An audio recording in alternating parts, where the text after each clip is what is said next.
We're over 10,000 deaths now.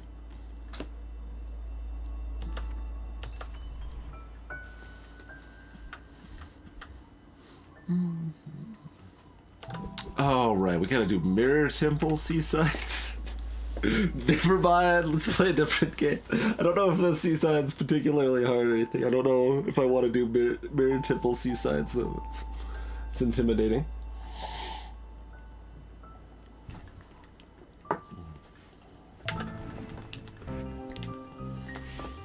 Let's get a little additional wrist stretch in here before we start. Oh yeah, this is gonna be awful.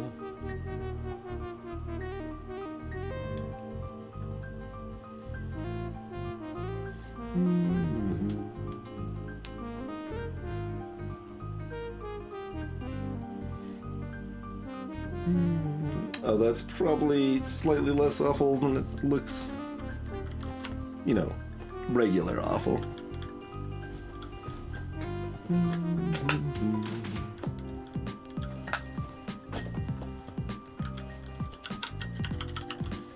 Hey, Hectic.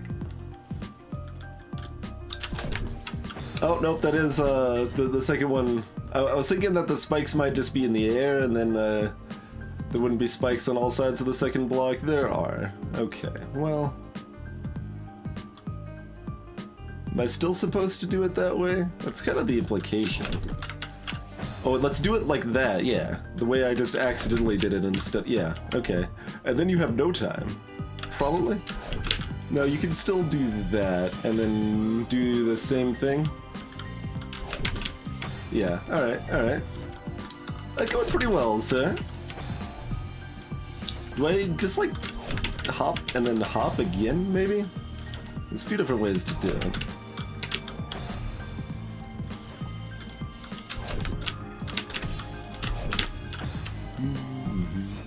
That seems to be the pattern we'd probably want to go for.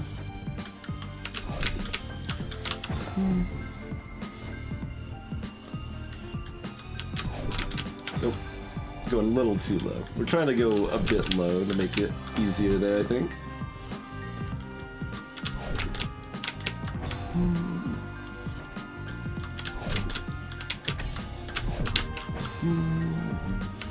Then we just have to do this like 3 times or something. I mean, I could probably just do that too. But I think that's going to be hard to get the momentum still for the second jump there if we do it that way. I did virals, yeah. We did finish Dashless Chapter 1. I would say that I enjoyed that pretty solidly, except for the last screen of it, which is miserable pile of garbage. Final screen of Dashless sucks. I think we took like 2.5 hours on the final screen of Dashless, maybe more.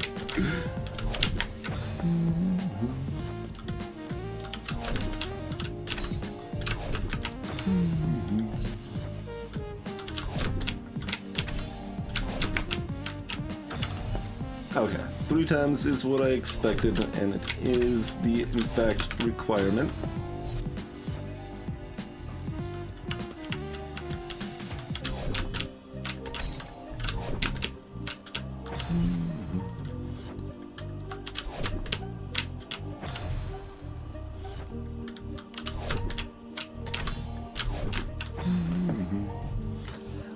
It does, yeah, you get a, well, it didn't for me, because I think I accidentally dashed on a, like, just completely irrelevantly, but just, like, instinctively when I came back to the game, I dashed to move to the next screen or something. But you get a golden strawberry for doing it dashless, yeah.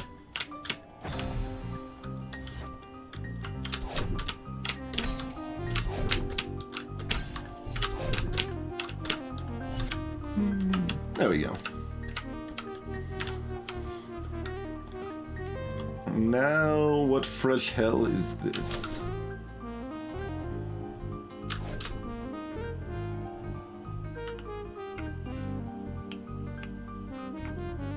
This is normal? Just...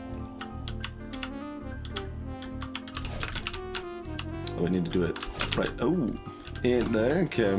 Something.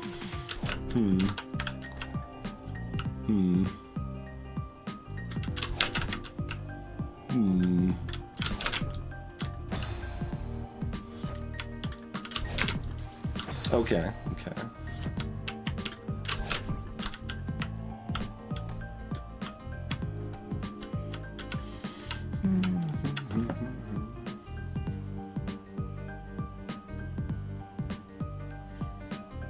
Winged Golden. I don't know what that one is specifically.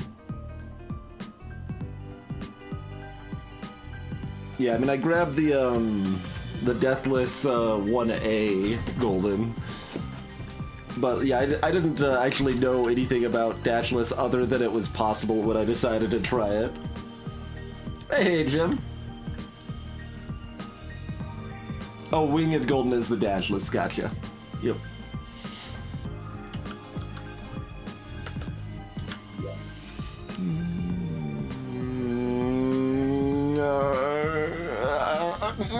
Okay.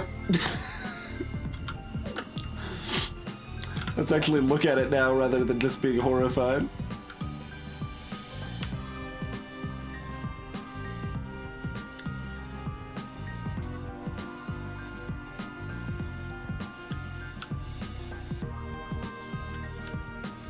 It seems like you can go both ways.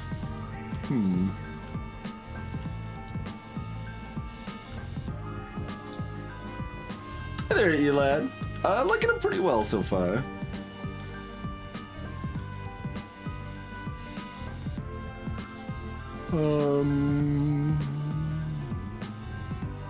Then we like wall hop off of that tiny little bit there.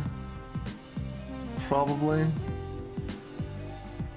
Jump over, hop up there. I don't like the moving platform here. Oh, because that'll be up at the top? Or it'll be at the middle. Maybe it'll be at the middle, won't it? Yeah, there's a little bit of glowing background that I think is supposed to indicate that it'll stop at the middle there. And yeah, you know, we're not gonna make it that far for a while, so don't worry too much about it.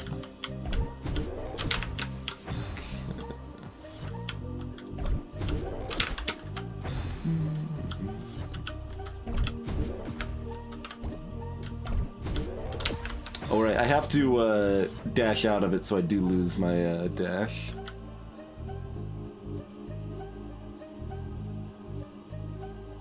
I mean, can I just do it?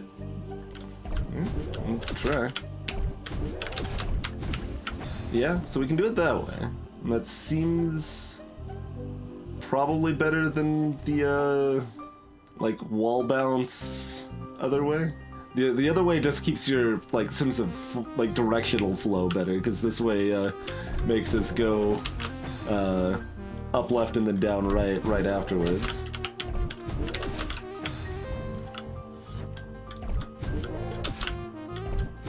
But we can do that. And so we want to do straight up there. Wall bounce, wall grab.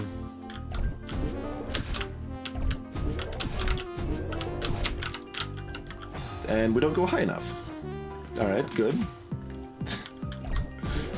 Because that's pretty much what I wanted to do. We maybe didn't quite get the wall bounce right.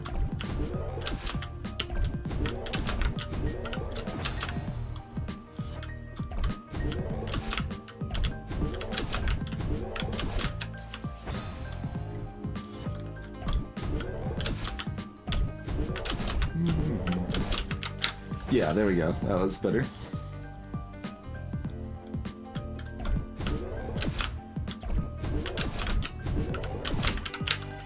And then, like, I just drift into the spikes.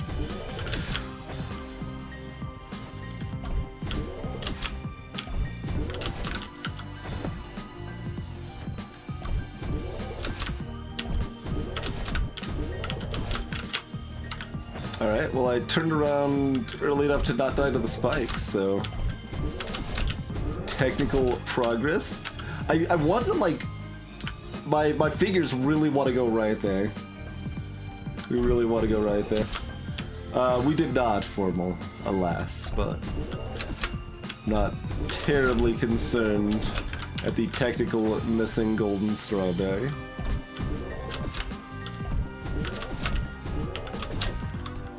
There we go.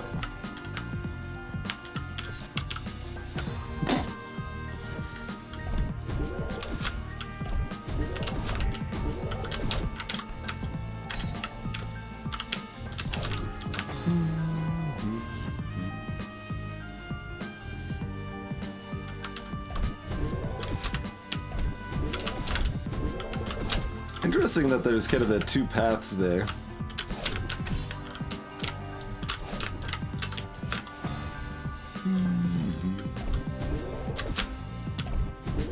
At the start.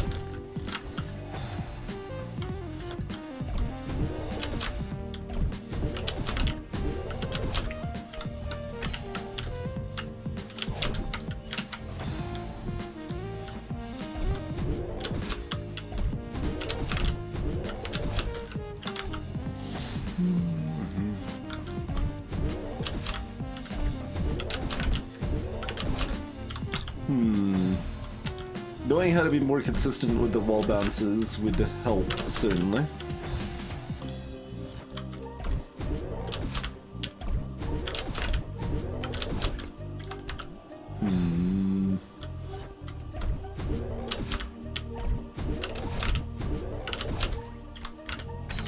Yeah, like that didn't feel like I did anything different.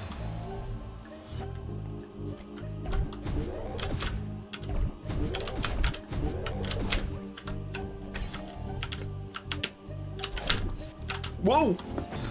Apparently that's a valid option too. I was not even thinking about that. I don't think we're gonna try that route.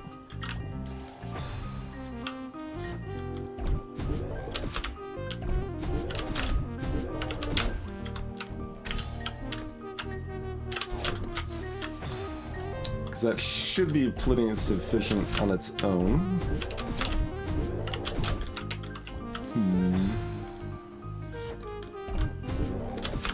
Do I just need to do this like slightly sooner as far as getting the better wall bounce? No, because that was pretty late.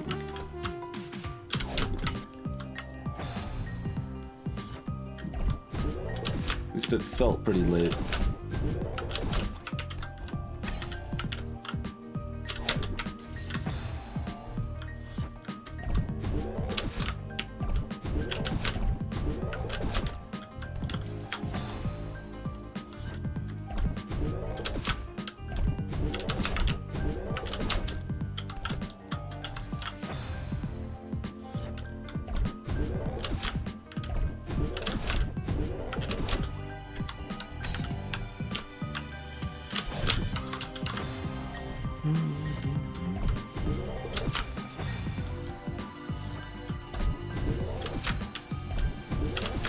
Sometimes it's a really good strat, kid guy.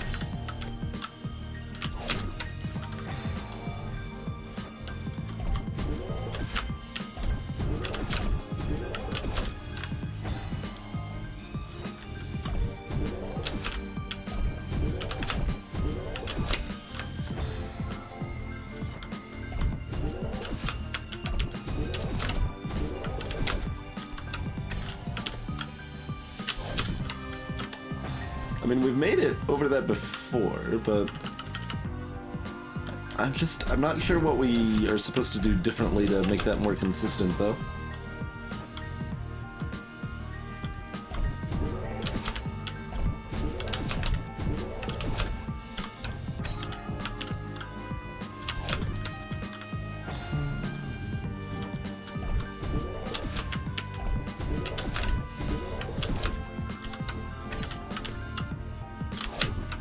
There we go. We need to do it just a little earlier.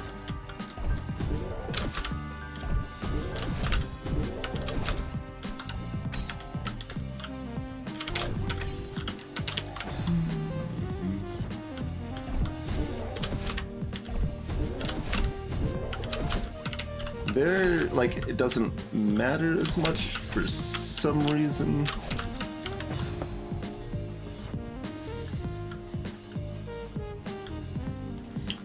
Yes, Kevgar. So, like, we'd keep our dash there.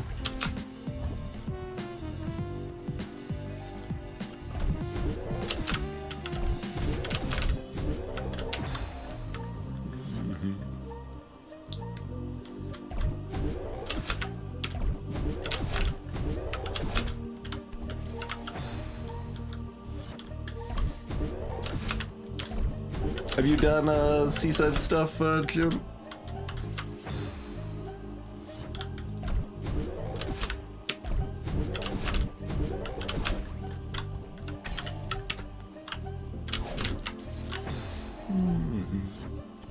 The hair color shenanigans, yes.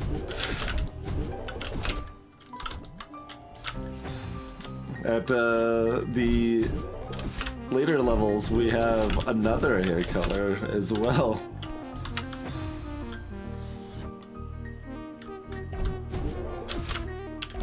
Moonberry. Well, I assume that's terrible.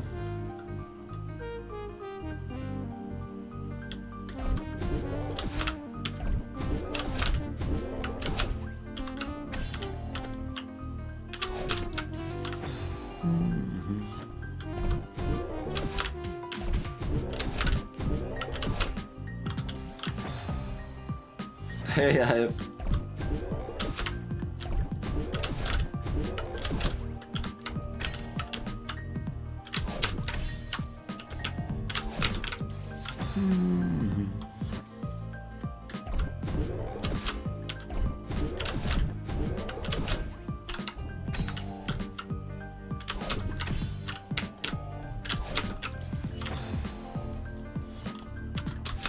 what's next once we actually land that?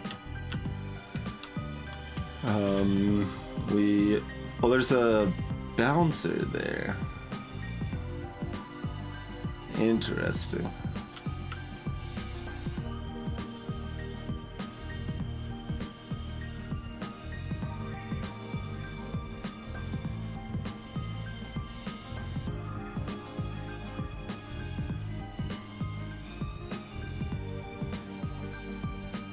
You can make that? But it's up and to the left, not up and to the right.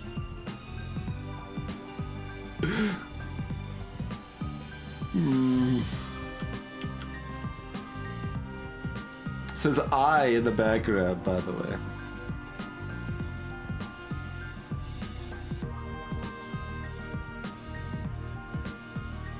So, I mean, the spring seems optional, like maybe gives you another try if you failed, maybe.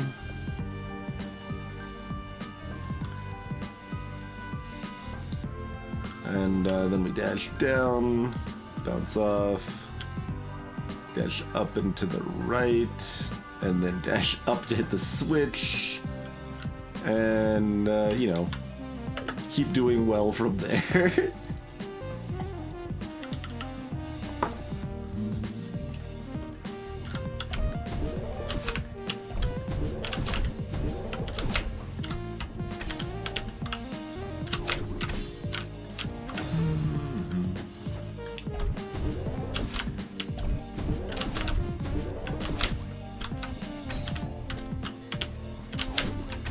Oh, that actually still worked.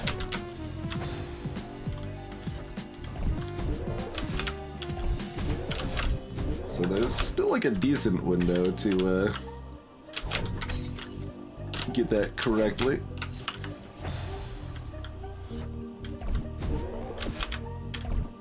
Although it might be less than it seems like because the next one might depend on a good jump there or something.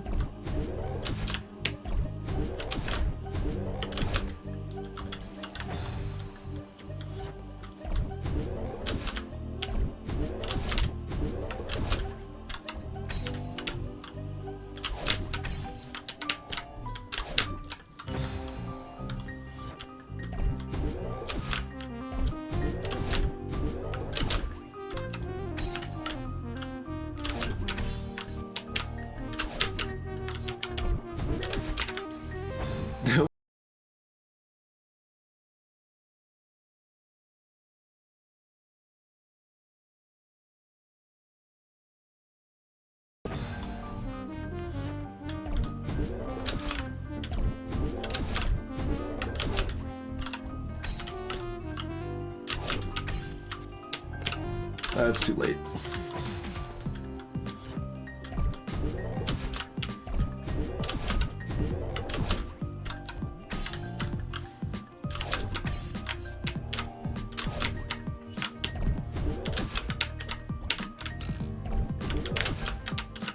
Oh, it goes over there. I guess that makes sense. I was thinking the spring would not go all the way back to the bubble, so that wasn't what I was expecting. But further evidence that it... Oh, are we stream failing? Seems that way.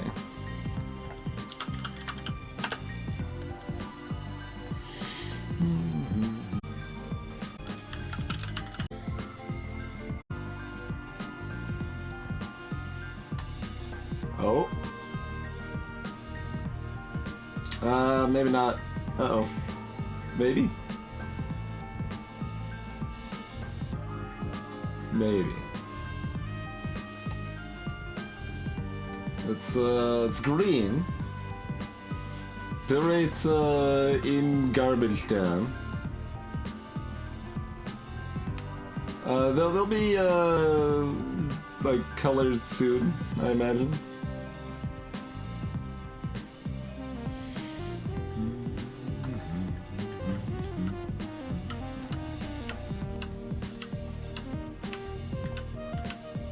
Alright, that's probably sufficiently back.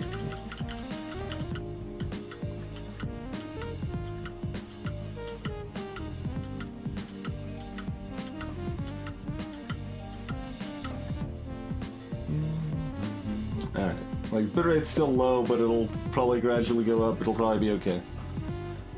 You know, probably. Depending on the whims of Comcast.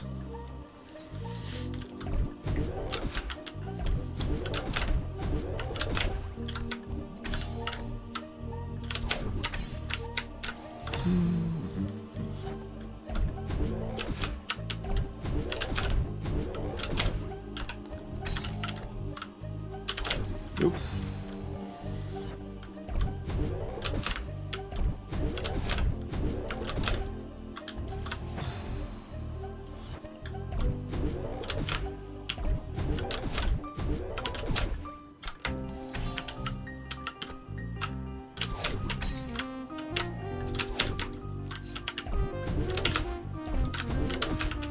Oh, okay, jeez.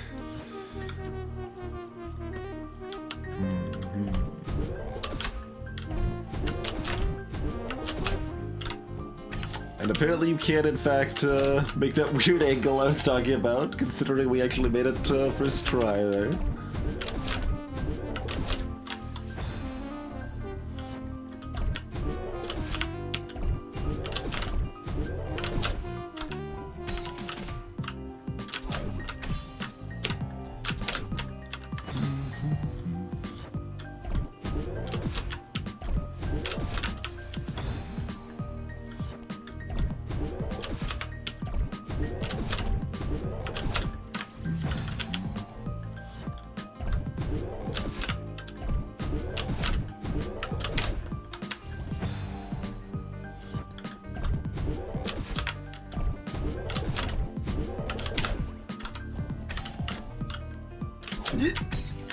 Yeah, okay.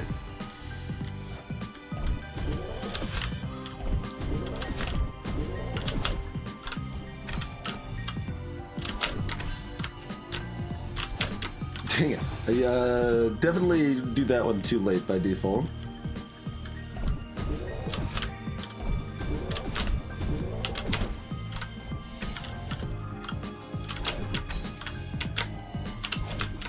I feel like the upper route at the start has a little more style, but it definitely is not as easy. I mean, to be fair, not especially hard either.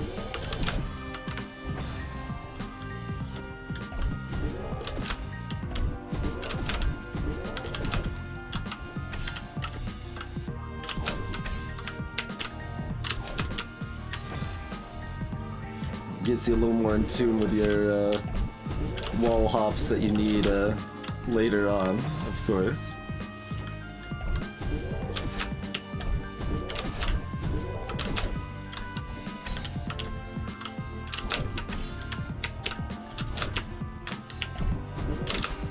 Dang it.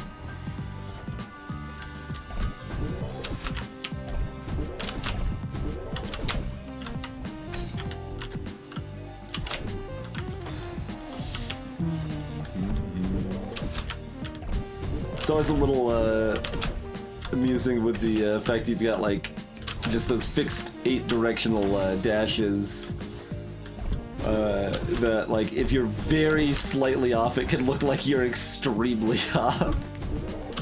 It's like, well, didn't release the right button like the 2 frames sooner than I should have. Therefore, I dash like in a super wrong direction.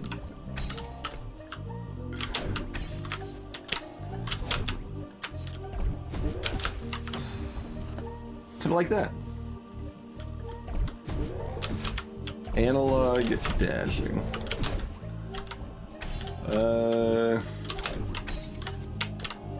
That doesn't sound like it would do anything for me. I play on keyboard. Unless it, well, I mean, it depends on how it's interpreted, I guess. I don't know the exact timing, but no, I have not tried it.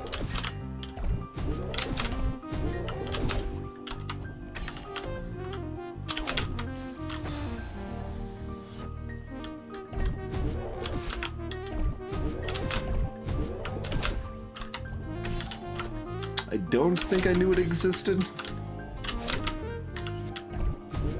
I might have. God. See, I'm getting ready to hold left because I need to as soon as I do the wall bounce, but I'm hitting it a little early every time.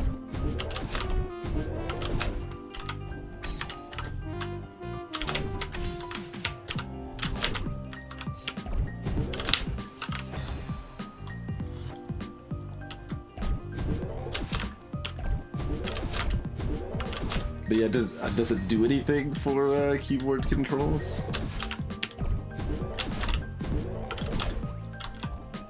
So it would have to have like kind of a thing where it's recognizing that I had released like left, but normally it's still treating it as if I'm holding left, but for the analog adjustment we're now, instead of shooting just strictly up and to the left at a 45, we end up shooting more upward at like a 25 or 30 or 20 or something degree angle.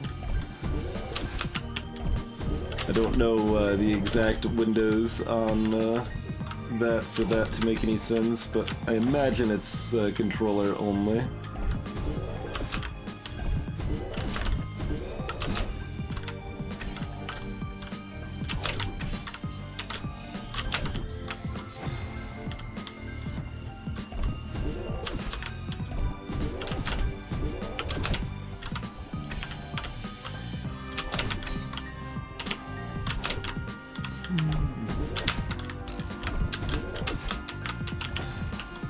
It doesn't sound great, but that would be the only way for it to work with digital controls, I think.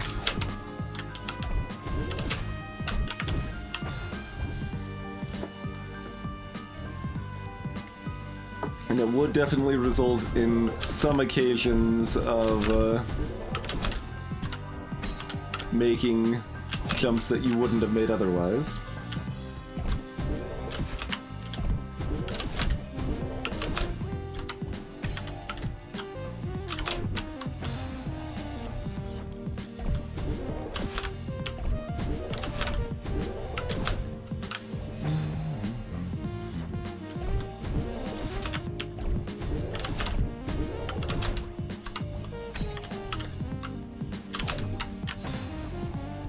I'm surprised that was early.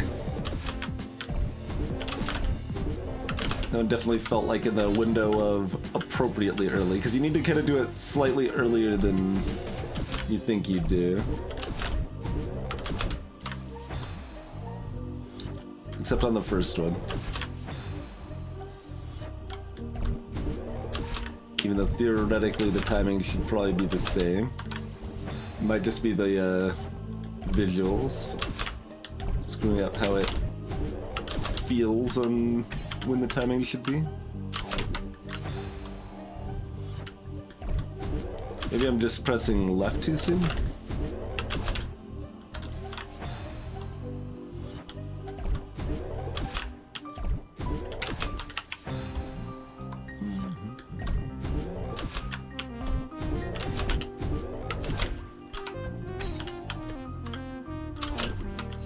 Oh, that would have been fine. I just didn't think we made it for some reason.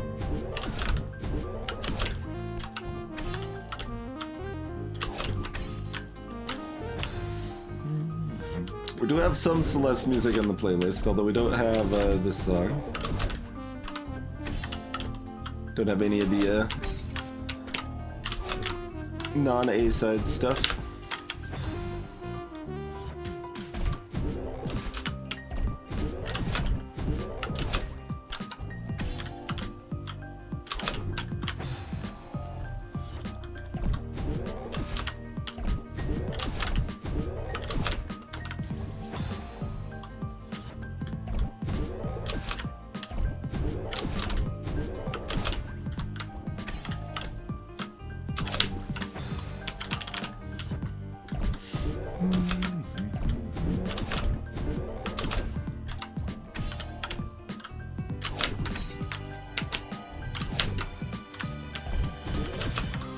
That would have been fine, but that's okay. We got another try to go to the spikes.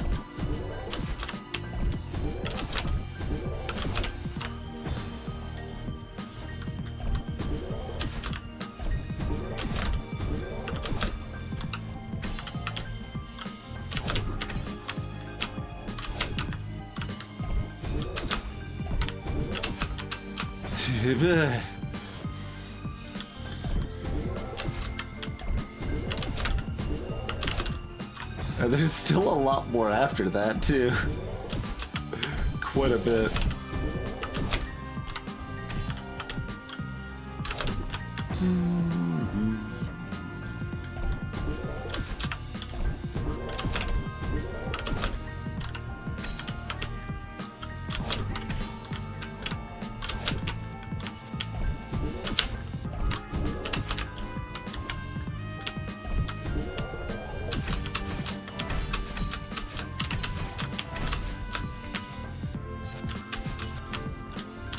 We can just first try the last part, though. No big deal.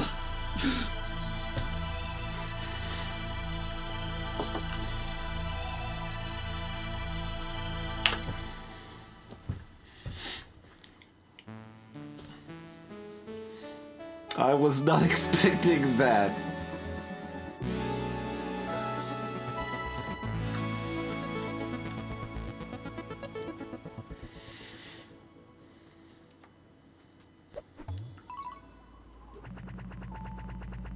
Oh man, less than 200 deaths.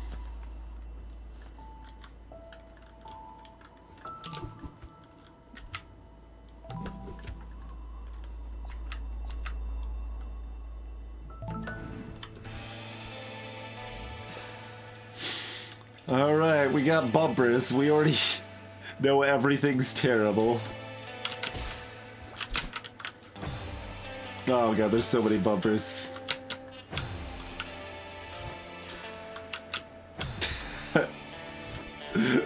I'd rather just kill myself by falling past it than have the bumper involved, apparently.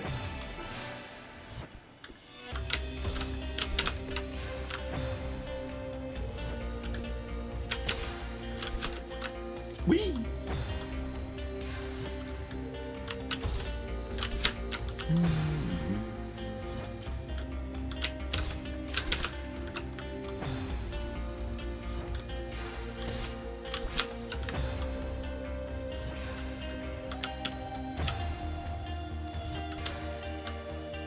Okay, I was like, do we actually want to just ship it all right from our starting position? Not quite.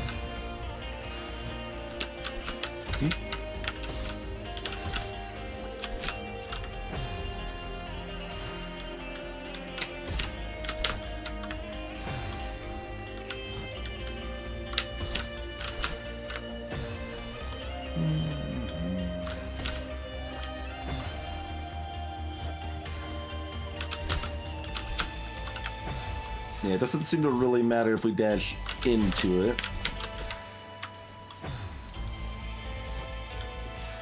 Probably.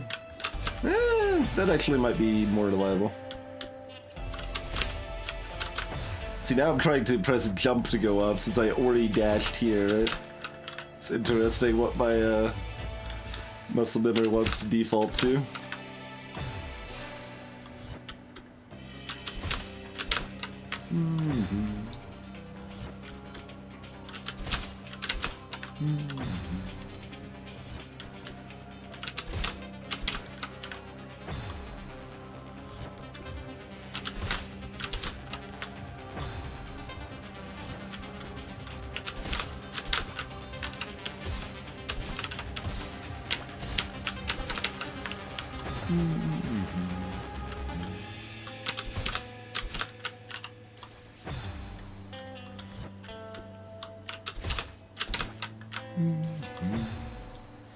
It's another fairly easy first screen. That is an omen of what is to come.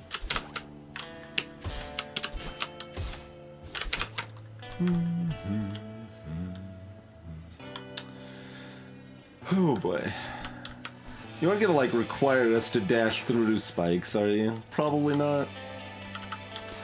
I don't think that's gonna be a force tech. Oh, good god. That's just rude. It's like, alright, we'll barely make any progress with this golden thing, but this stupid golden feather, but it's still required.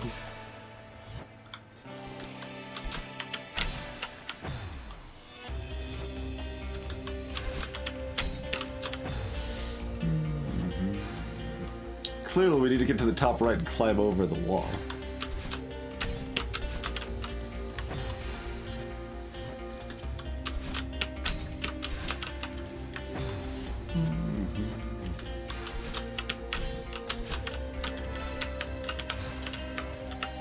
I mean, you also, like, wouldn't necessarily expect them to design around wave dashes or screen transition dash refreshes, but here we are, so you never quite know.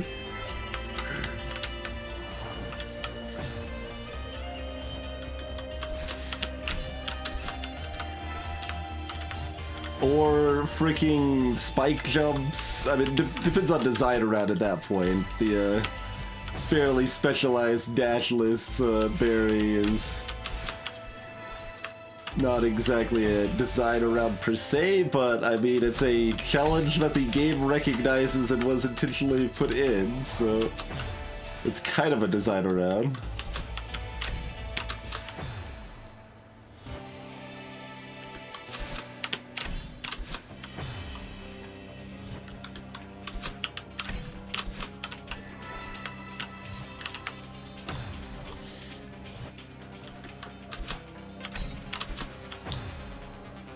Oh, absolutely, Deranged Jam. Yeah, there was a lot of intentional design for Dashless Chapter 1.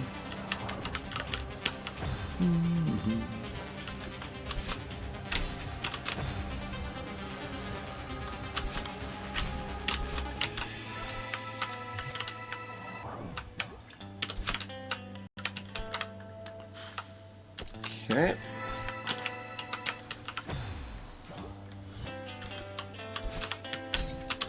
So we've got bumpers, we've got golden feathers, like we've got all the worst mechanics, right?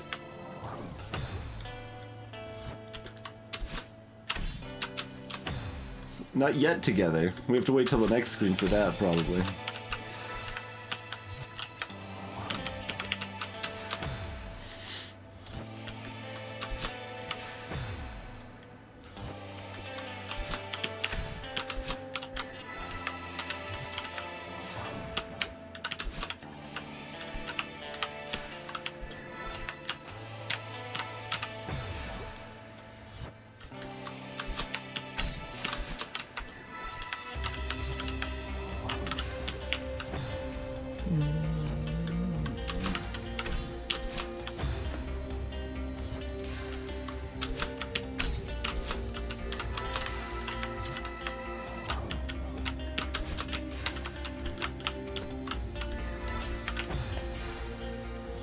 Like, I imagine there's a lot of stuff like that that, like, very early on sort of started as an accident with physics and controls just working a certain way, and then they figured out how they wanted to handle that. But, like, speedrunning and, like, abusing weird glitches and stuff like that was definitely something at the core of the design. As I've talked about a few times, like, at the very least, Kevin Megami was doing a lot of speedrun stuff with it himself and showing it off to the speedrunning community well before Celeste was fully released. I wouldn't be surprised if other folks in the dev team are pretty relevantly on that kind of glitchy, speedrunny sort of focus as well.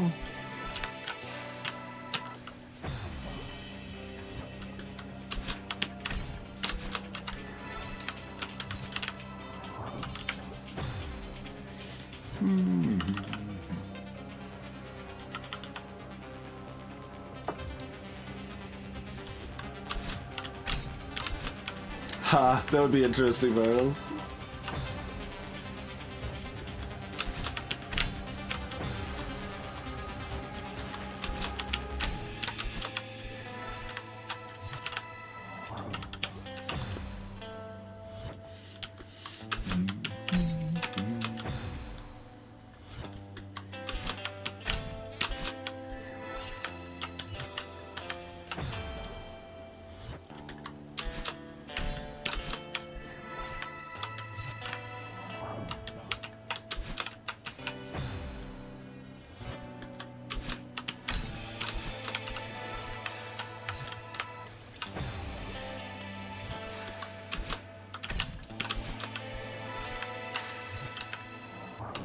It's definitely a fun class of thing to put into a game design sometimes, where it's like, well, this is like, as far as we know, this isn't possible, but, you know,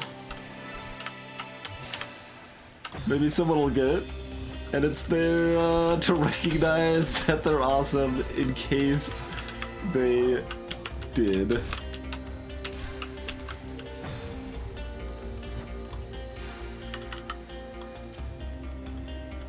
Yeah, certainly by now, Dan.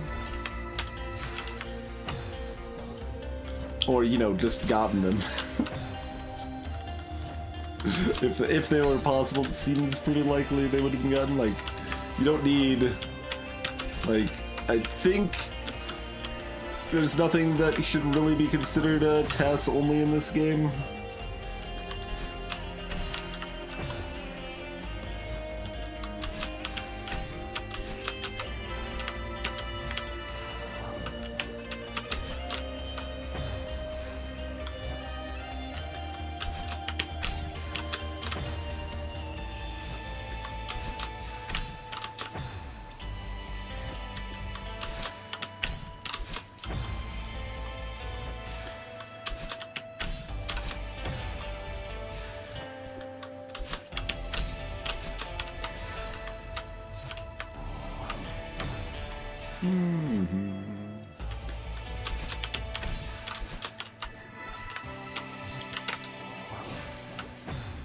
I mean, I don't, I would have to, like, see it in action, I guess, but it doesn't sound...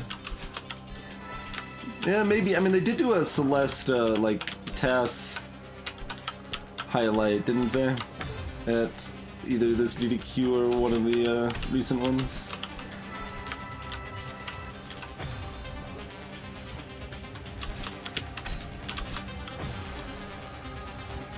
Which, I mean, there must have been some, like, good reason for them to do that, because, like, watching someone like Teach play Celeste is basically feels like you're watching a TAS already, so there must be something else to it, right?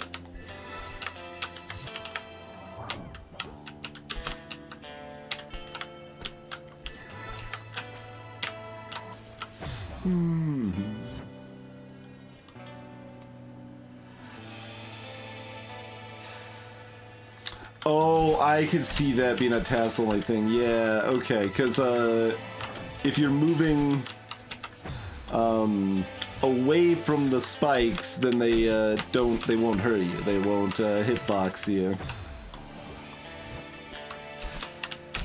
So if you're able to make it so that you can move in a direction but still be pressing input such that the game recognizes that you're moving away from the spikes, even if you in reality aren't, then that would be something that would require like multiple key presses within the same frame and would be pretty tassel-y at that point. That makes sense.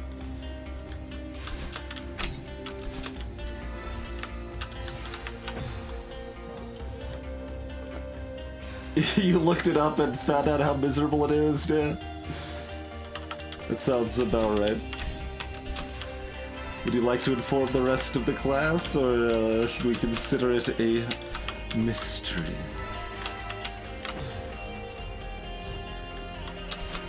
For this moonberry.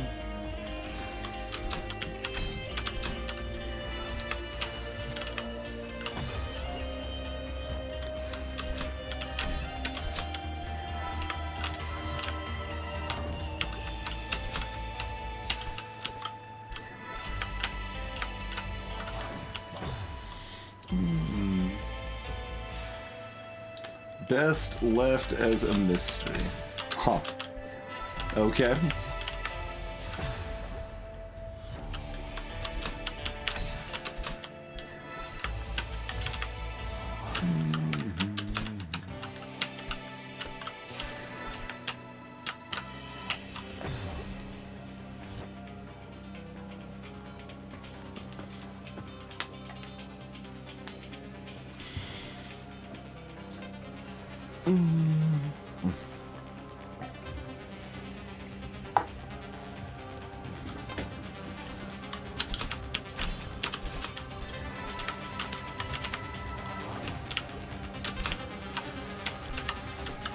Yeah, it sounds like the TAS version of it is just kind of a more extreme type of that, essentially. Katana?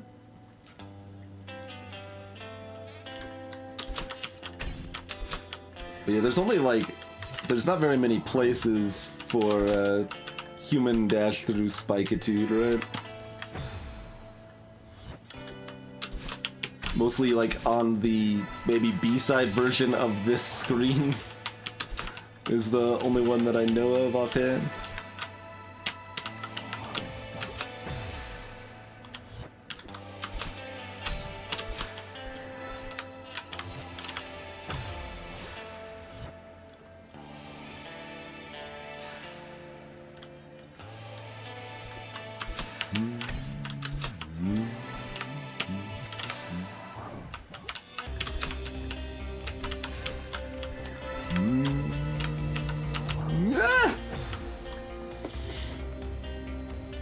How's it going, Sneaky Teak?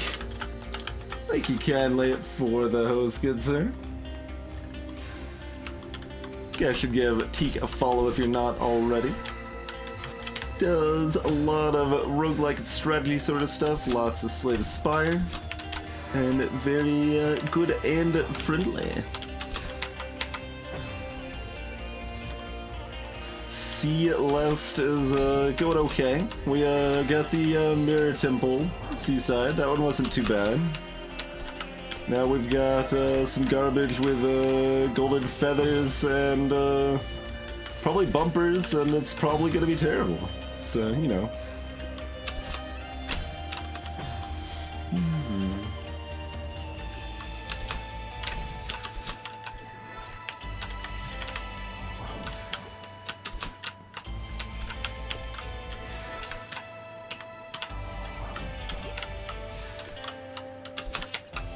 Okay, got second screen. Now we probably combine golden feathers and bumpers, and I hate everything. That's my assumption. May or may not be the actual case. We got bringing some Kevin blocks into the mix.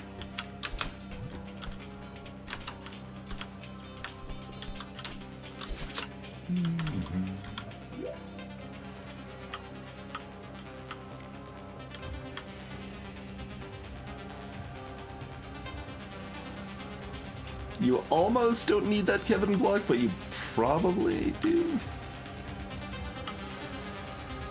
I kind of want to just try ignoring, like, most of the first part of this level.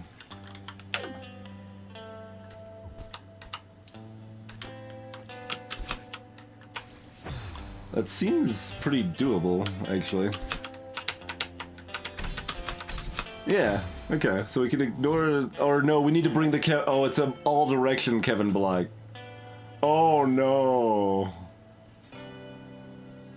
Oh, no. Hey, Reginas. Oh, no.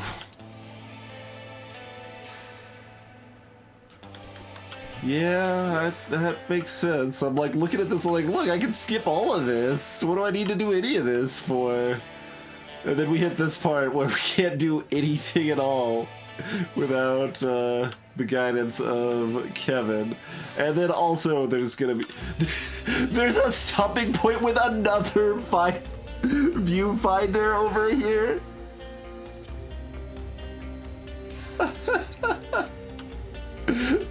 Like, I feel like I should just slash FF and, like, automatically if there's a second viewfinder on the same, like, screen. Hey, look, remember when I was complaining about the, oh my god, okay. I thought I was gonna go even further than that. It's not forever, it's just almost forever. Hey, Redbeardy McGee, in that there's a timer on screen, it is, but no, this is my first time doing the Seasides. Okay, let's not worry about any of that. Let's figure out the Kevin nonsense. Blah blah blah blah blah. And then bounce it from the bottom in a way that I can still grab the left side of it. Wait, that's not gonna work though. But it has to work. So we have to then get on top of it so that we can dash over here. And then bounce into the bumper and dash back into the Kevin block. Oh, like there's a tiny gap in the spikes here. So the Kevin block will be sticking out just enough we can make it go left again. Okay.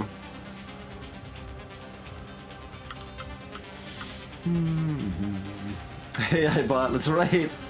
Definitely PB pays here. Okay. So that goes back there. And then at some point during that, we need to fall down underneath it and make it go down again. And, oh my god.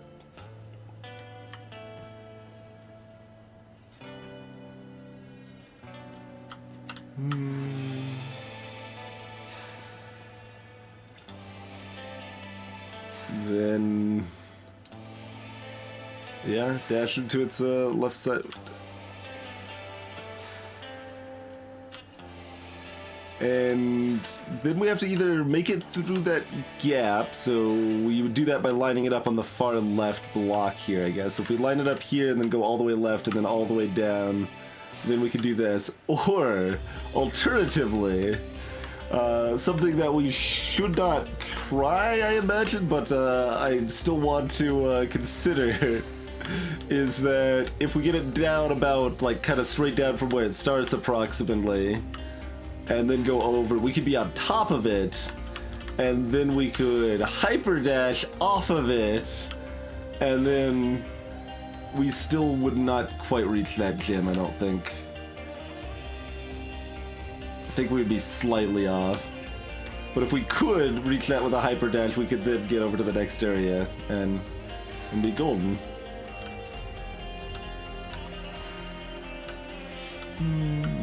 I imagine it's going to be easier to try to do it the intended way. Especially since I'm not confident the hyper dash method would even work, and it's not like I've practiced hyper dashing at all. It's fairly easy to do, but not necessarily when you're panicking.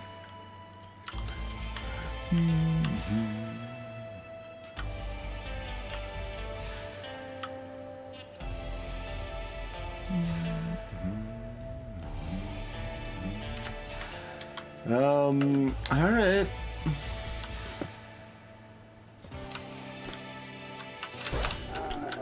Oh god, it's so fast.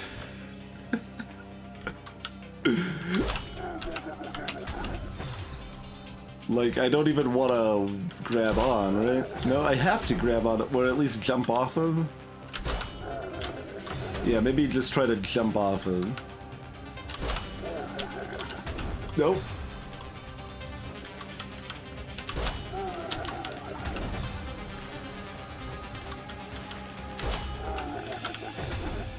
We grab and then immediately release. Yeah, that kind of works. But then, then what? Yeah, we might just need to live over here. Like, I wasn't thinking we could get to the bottom of it at the right angle, so that's why I was avoiding trying that. But we'll give that a go. Then we have to grab onto this, and then jump on the top of it, and then dash it back to the left, and that might work. Like, this isn't how I was expecting it to go with my initial surveillance.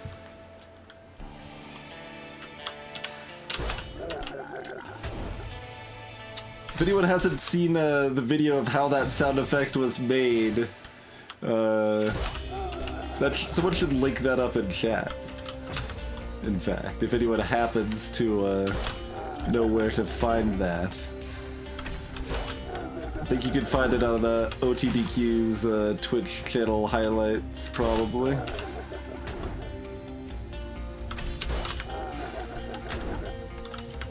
Okay, I did actually make that. I kind of thought I'd landed on spikes. If we make it over there, we go off the left. Is that? It doesn't seem like this is right. But we're gonna still try it. I did that too early. Okay. Like, you need to wait. Not a long time, but enough of a time.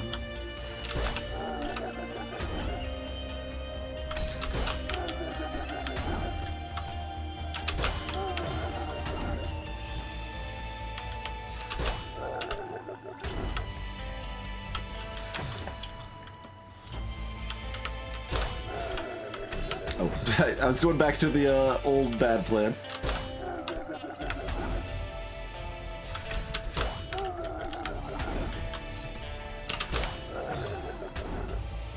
And then we need to... Is there...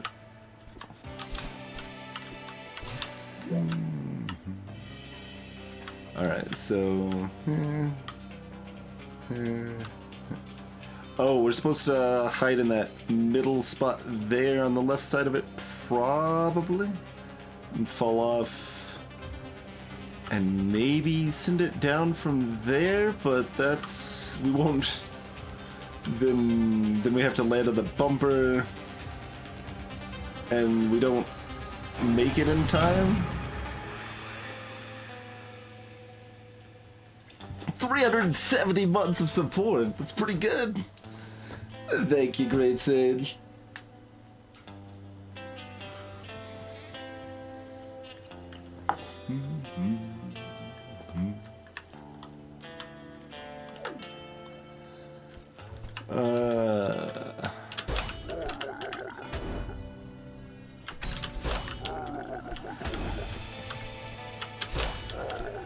Yeah, so we can hide there. I mean, I guess we're just gonna keep going with this because there's enough level design telling us this is right. I just don't know how we do the rest of it.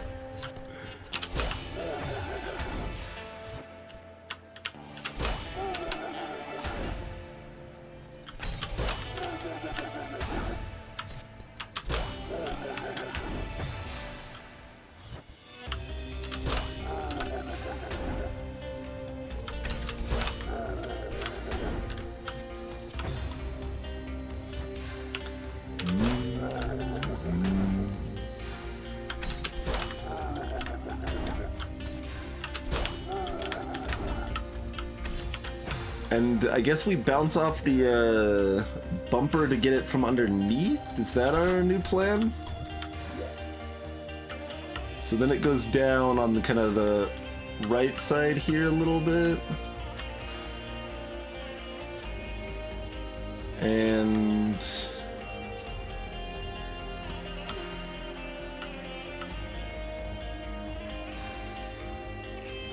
then we come in at it from the left side and bounce it back to the left.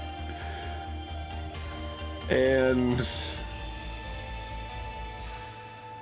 no?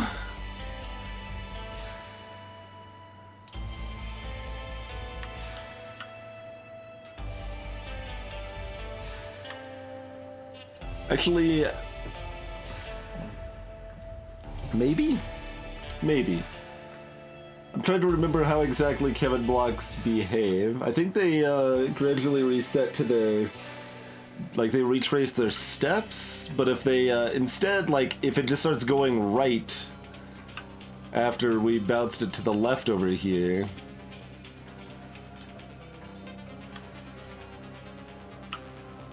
Also, that's too tall to fit through that gap, isn't it? Oh, we just need to use it to, get a... I don't even know what to call it, but a pretty standard, something's moving fast and then it stops and you need to jump off with that momentum sort of jump. Which is way easier than the, more fun, though, admittedly, hyper dash plan I had in mind, because there's apparently a difference between a wave dash and a hyper dash, and I hate it. Alright.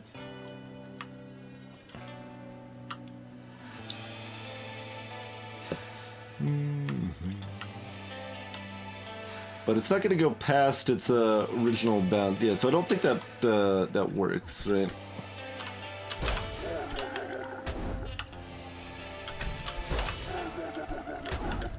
Like, if we do this, it's gonna go back up there and then back to the left. Yeah, okay. Yeah, like a catapult jump. Let's make it fancy. Call it a trebuchet jump. A Kevin bolt. Well, it's usually not with Kevin blocks, but it can be.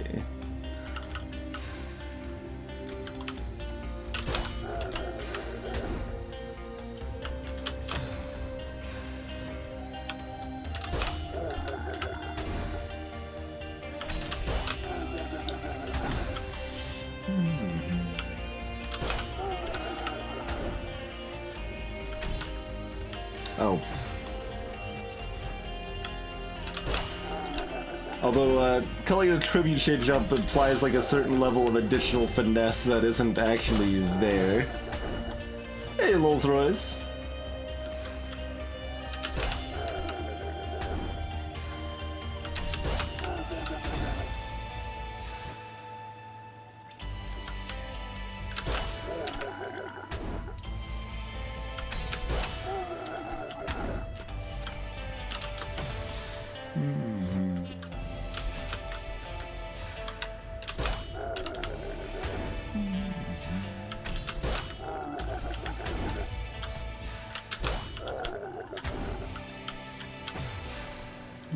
I mean, that's like just what the level's telling me to do, so we're gonna keep doing what the level's telling me to do. I just don't know how to fix it at the end.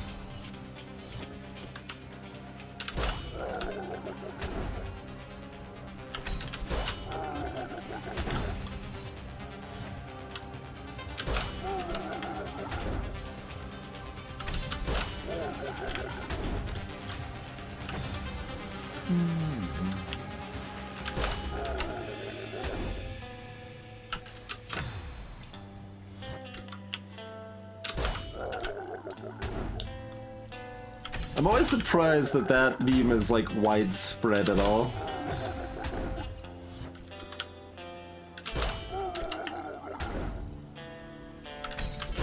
Like it's a subset of trebuchet beamery, like that's Let's get real specific.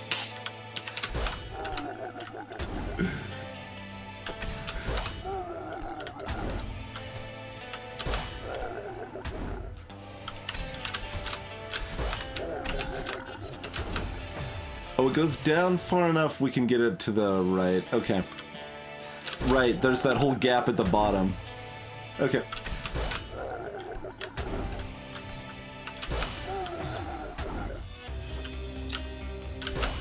The first half of the level now appears possible.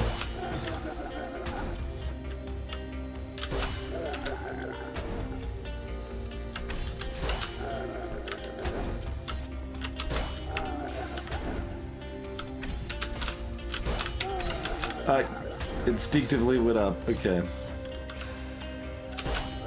We've got to go forward in life sometimes, not backwards.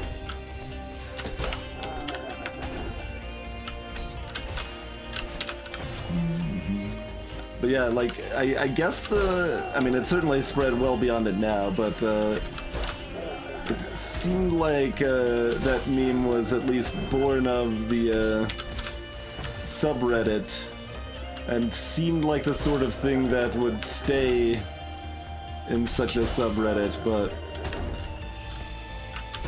is definitely known fairly far and wide. Okay, so along those lines, just, you know, better.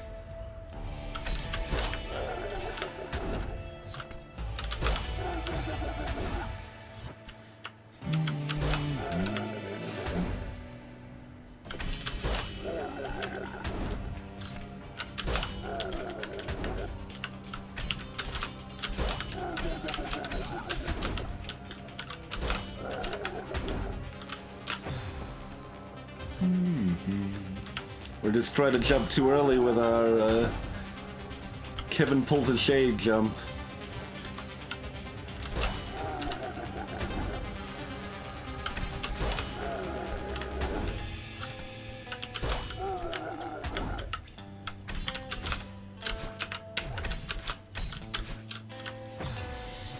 Figured I might as well get in the practice muscle memory of the next section.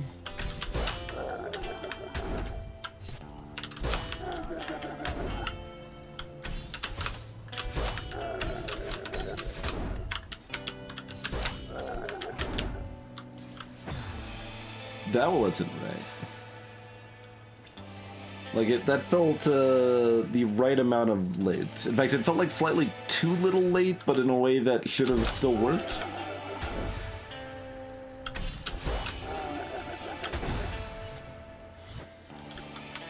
Yes, Steve. Yes.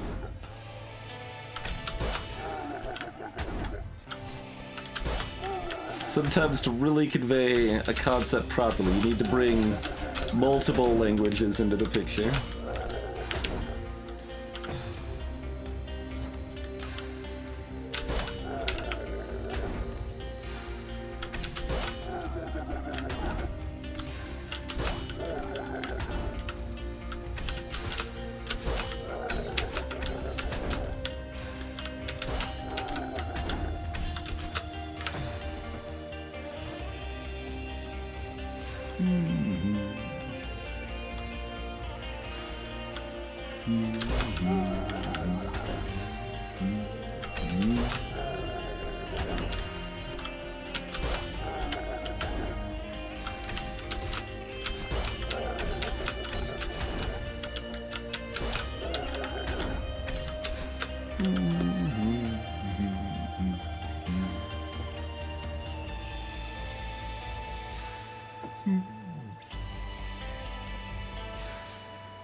You kind of indicated neither of those things, Kengar. You, for those type of jumps in this game, you kind of have to jump later than it seems like you can, or you're supposed to. But yeah, it needs to have, like, already hit the wall, and then you need to jump a little bit after that. That is how they, work.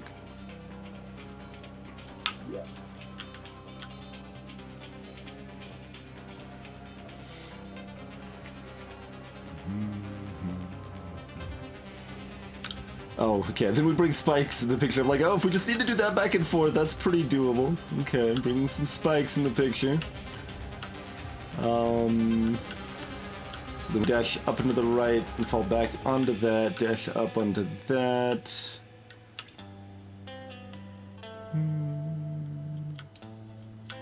Then... Oh, do we have to hit both sides of this bumper? Depends on how good we are, probably.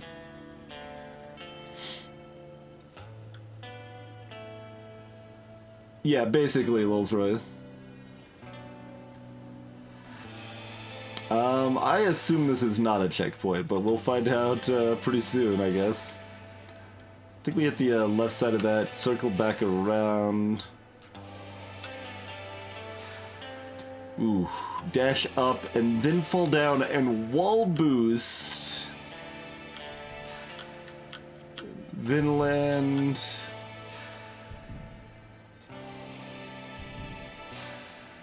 Dash to the back.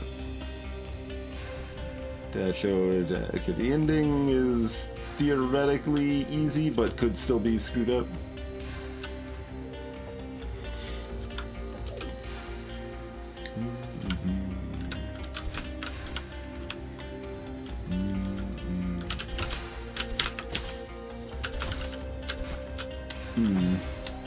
Since it's too far. It is actually a checkpoint. I am genuinely surprised. I mean, less surprised since Jim said they thought it was a checkpoint, but still a little surprised. I am, like, why didn't they just make it 2 screens then? Like, I guess what's the point of it being 1 screen at that point? Just to look more intimidating at first? I don't know, it's weird. I need a drink though, in any case. Oh, the timer is gonna keep running. Well, that's just gonna be how it is. Thank you all for hanging out. We'll be back in a couple minutes.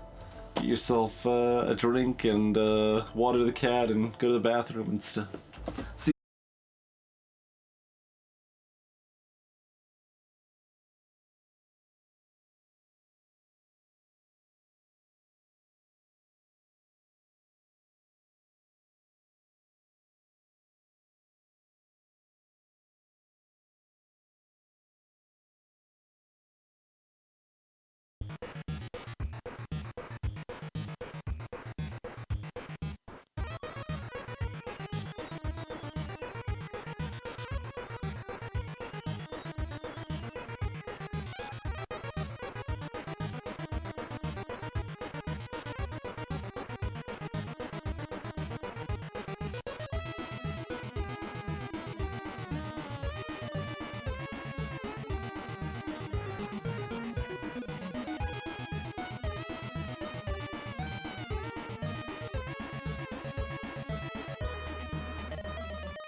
Alrighty, we are back. Nice little delayed response on Twitch bot there.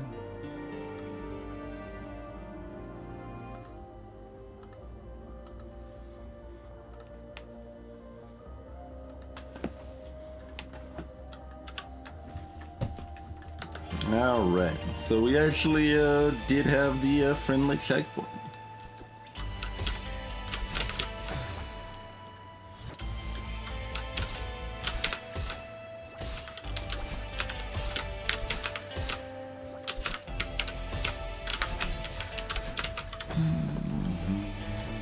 The wall bounce is the main reason I'm excited about the checkpoint, probably, because most of this doesn't actually look too bad.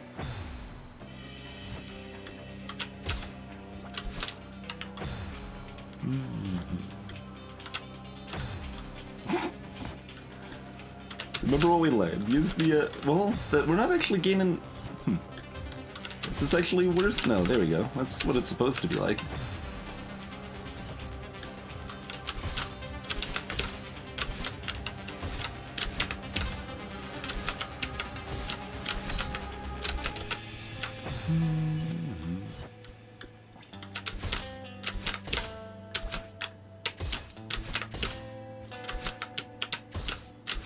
As you can see, the bumpers aren't too bad, though. Yeah. Still would have been plenty of a... Whoa! Why'd it go so far?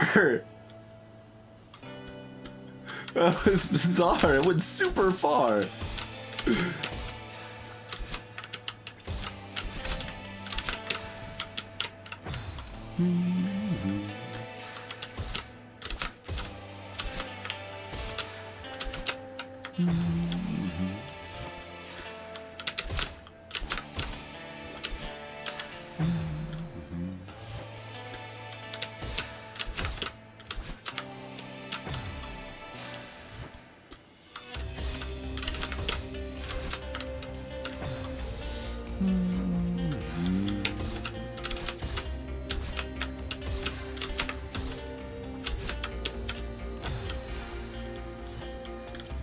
I have no idea how I would recreate that super far jump if I wanted to.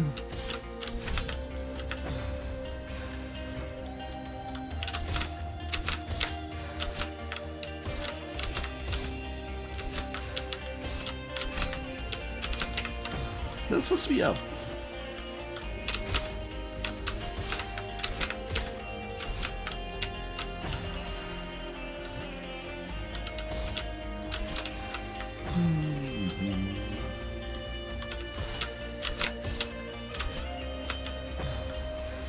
Alright, starting to get more and more glad that this is a checkpoint. This is still, like, significantly easier than the first part, but...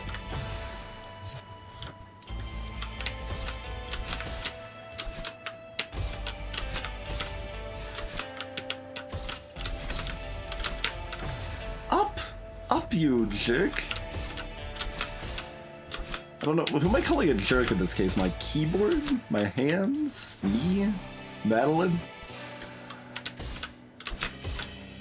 Some combination of those things, I suppose.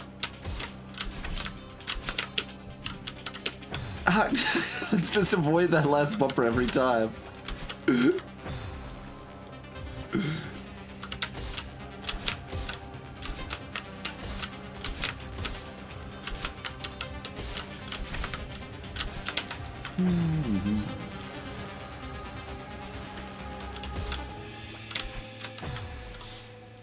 Yeah, that could be viral.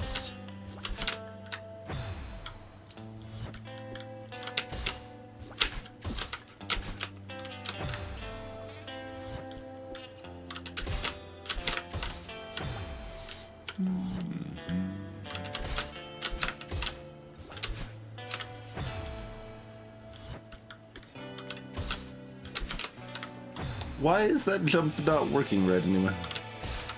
I'm hitting it slightly too high up, I think. Because bumpers be like that.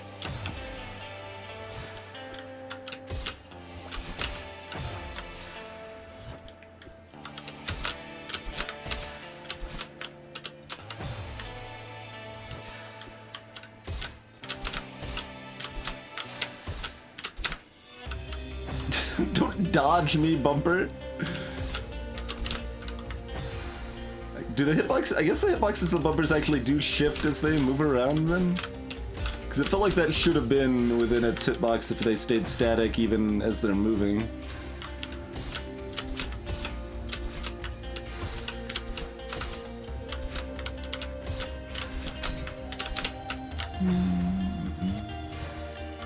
But I don't actually know.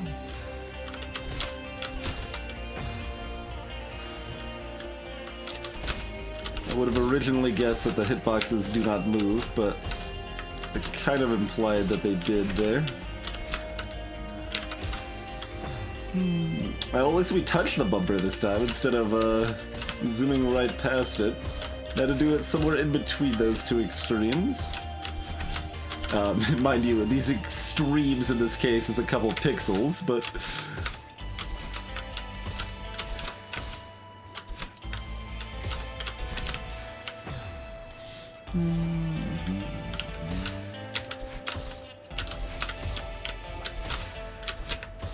There we go.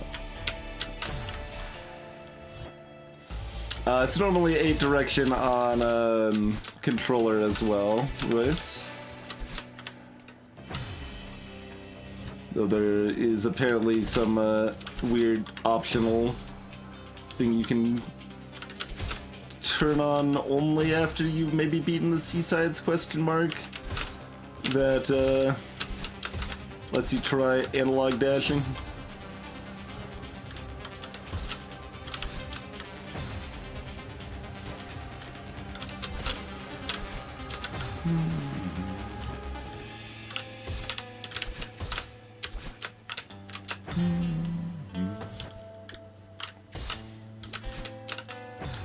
I guess I should just really need to dash into this, because otherwise it won't be consistent. It just feels like it still should be.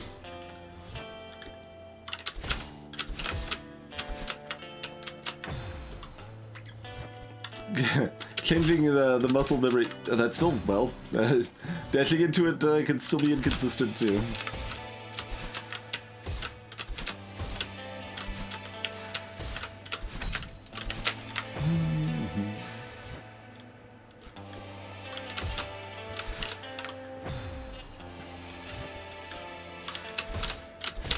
Yeah, I mean, I actively prefer platformers like this on a keyboard. Most people tend to prefer controller, I would say, but I think both work very well, depending on your preferences and what you're used to.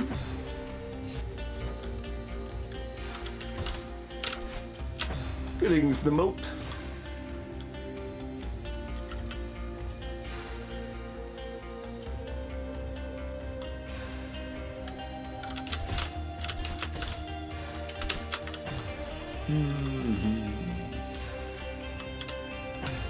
Cad guy. I actually didn't realize the thing you were referencing until you clarified.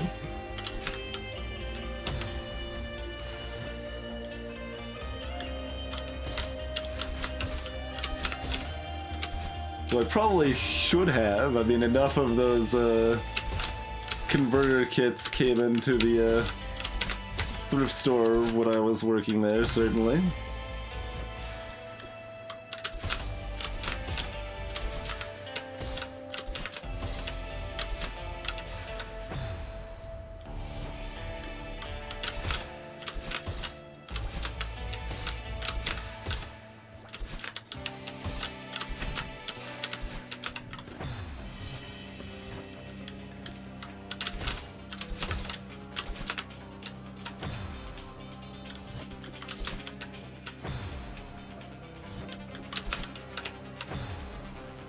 The old, you gotta rotary dial in your packets. That was actually like, I mean, you think of those old modems being like limited by how much data they could send at once, but mostly that was user restrictive because they have to manually punch in all the data with a rotary dial, you know.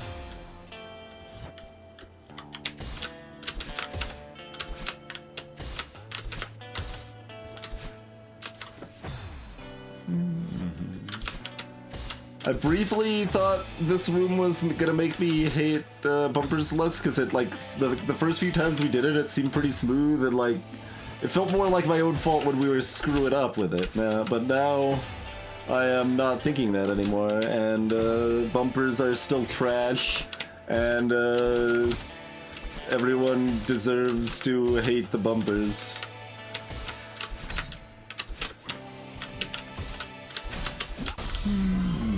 Hey, problems.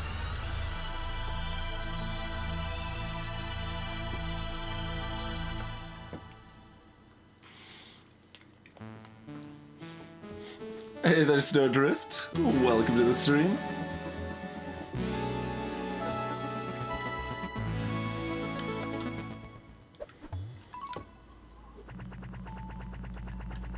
Salutations, Elerazer.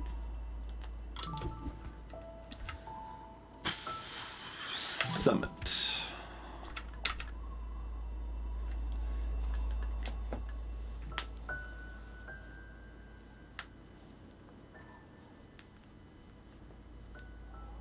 Yeah, that probably makes sense, Dan. I mean, in general, I don't like excessively physics-based control stuff like that may technically be consistent, but it just ends up feeling really inconsistent and clumsy in a way that makes me not like the controls. Like, Night Sky comes to mind in that regard, which is not a very well-known game, so... But I don't have a immediate better example.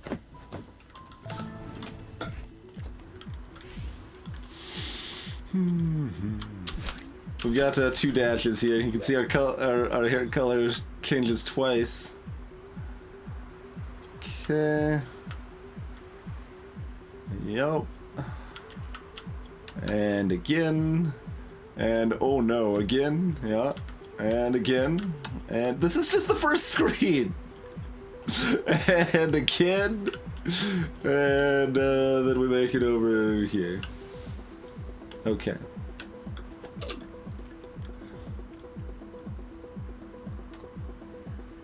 Push pulse orbs. It has been a minute on the Super Meat Boy. I'm trying to picture what you're talking about. What,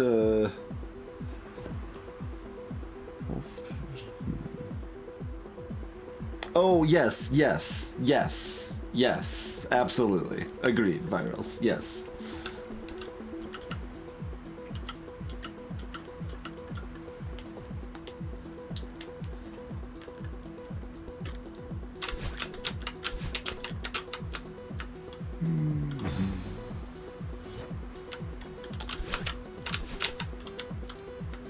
We don't get high enough this way. Like, I mean, I think they worked okay, and I think the bumpers work okay in Celeste, but they're still not the most pleasant of mechanics. I mean, the fans in Meat Boy were pretty finicky, too.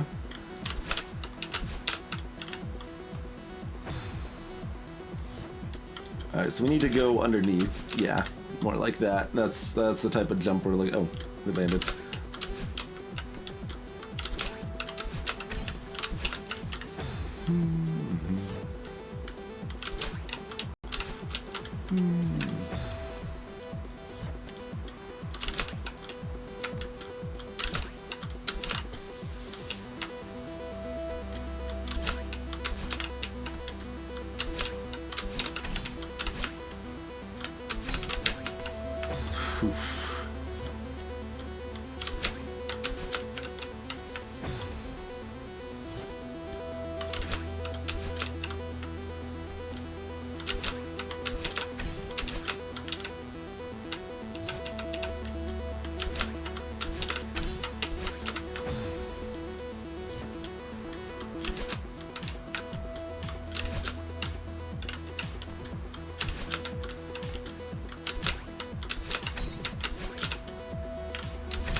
Then we just have to do that like 700 more times or so.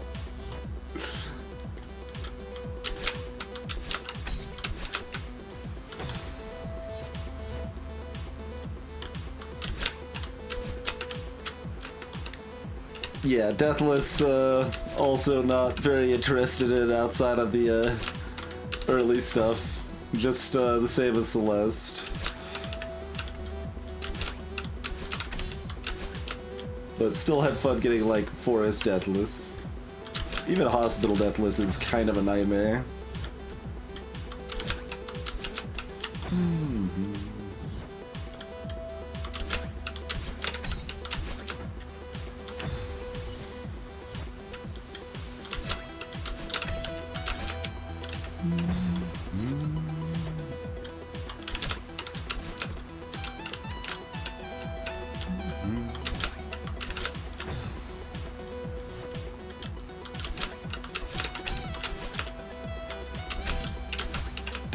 I want a chance to breathe. No breathing allowed.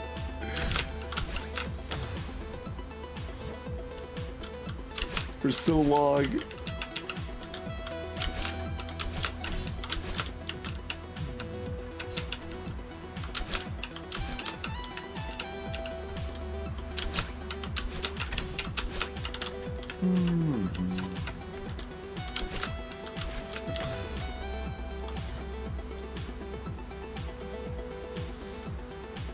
Right, Royce, yeah.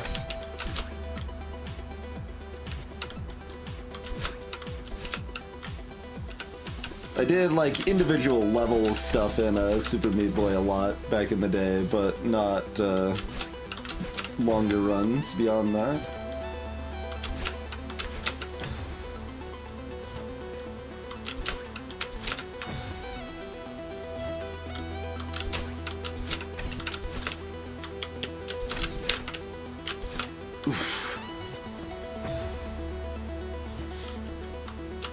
I did at least at one point have the IL, like, well, it was always hard to tell, but what appeared to be the IL record at a level of the non-cheated times.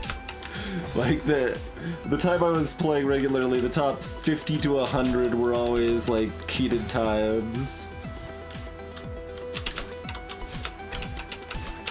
I know, right? Problems. This is only the first C screen. Normally the C screens are a little bit easier. They're like, hey, here's some mechanics you'll be having to deal with in this, so make sure you know them. All right, that's fine. That took like 3 minutes. That makes sense. And no, we're starting with some garbage.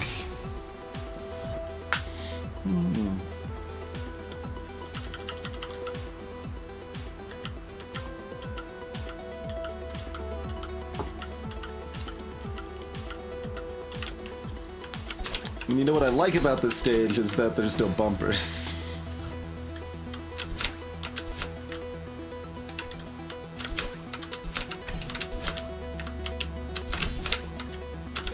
Oh my god.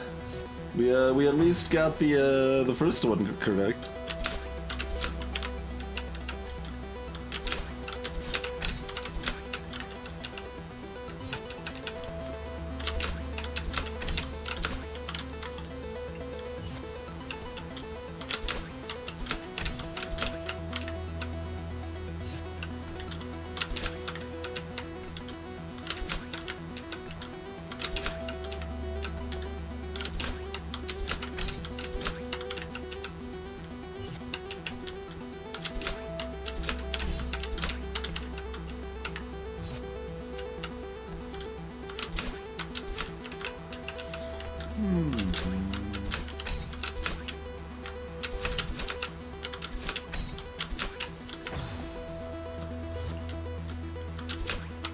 Progress. Still not sure. Can I do like a diagonal dash to do one of these two? Because that's what it seems like the angle wants me to do at like the third one here or whatever, but That doesn't seem like that works, no. Okay.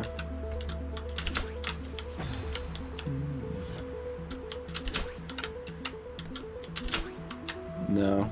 Okay.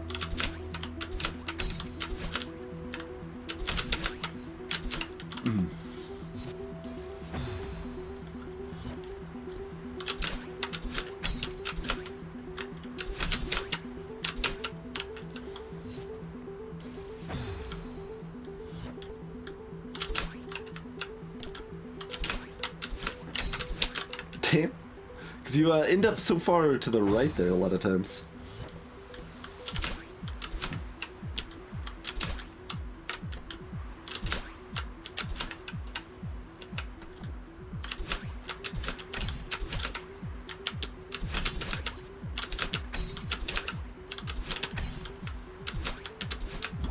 Okay, there's the first screen.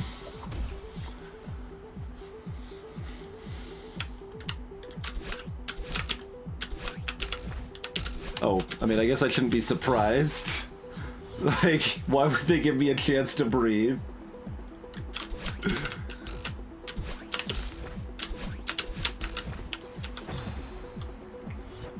And then we have to bounce off it again. Alright, makes sense.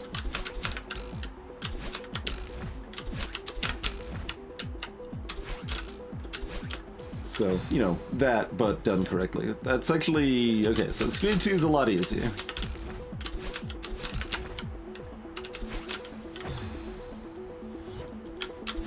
The 5th time. It was way more than the 5th time.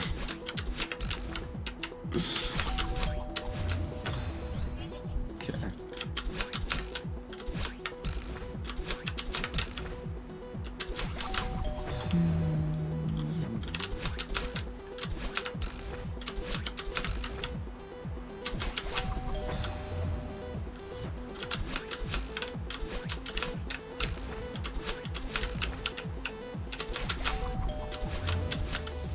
Oh, not quite, actually. I assumed that was it.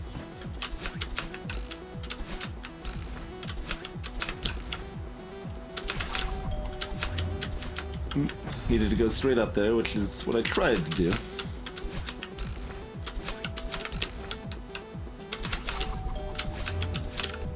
There we go.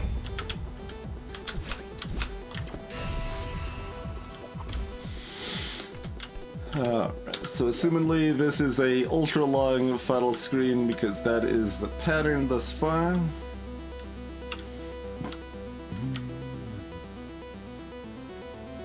Drift. Oh, we've got 2 dashes, so we might not drift down here. We probably dash to the right because we don't have any wind going up. So dash to the right, dash to the left.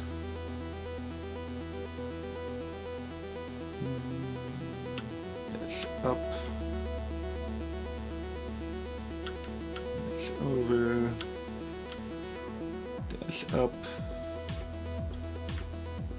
dash up twice, maybe? Dash up twice there, probably.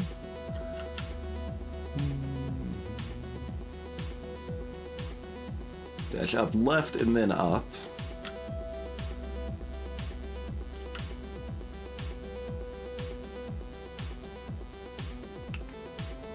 Dash right and upright. Or right and then up. Probably upright, I think is better.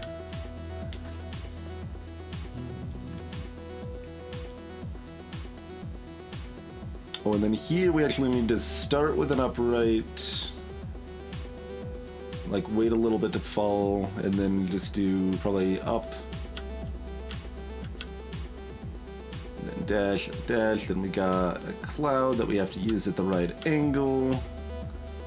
And we unfortunately don't have any time to breathe because taking a moment to breathe would help me get the cloud timing right instead of hitting it too early, which is your instinct because it visually looks like you should hit it earlier than you're supposed to. But, you know, okay, bounce off of that, dash right, dash up to spike, to wall hop. Refill that again, and then get onto the cloud. Good God. Screw that cloud. Then go up and around. And then it keeps going. Hey, let's get hype.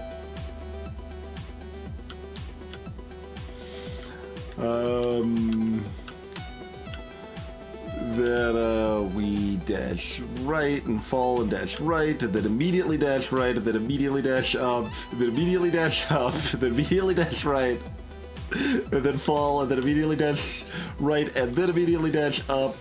Actually, no, don't immediately dash up. You probably have to fall very slightly into that tiny gap there, and then dash up. Otherwise, you might hit the ceiling spikes, but then fall into that, and then dash right, and then up right, and then fall, and then up right, and then up left, and then you get the other gem, and you go up right, and then you fall, and then you dash right, and you grab, and you're on solid ground. Oh, this platform here, right here, is a bamboozle that falls down, doesn't it, when you grab onto it? You don't even breathe once you've grabbed onto the wall. You could die at the last second.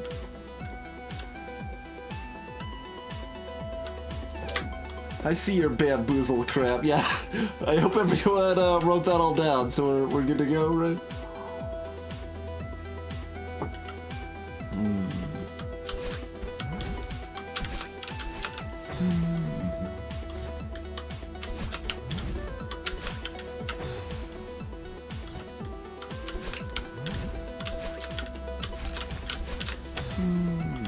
These are narrow. Level viewing it only took 4 minutes.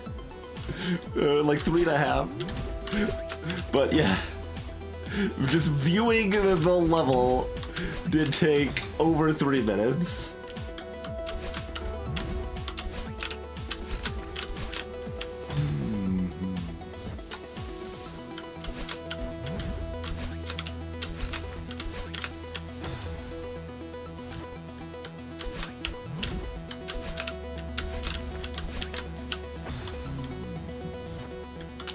I'd like that to happen higher, but I don't know if it can.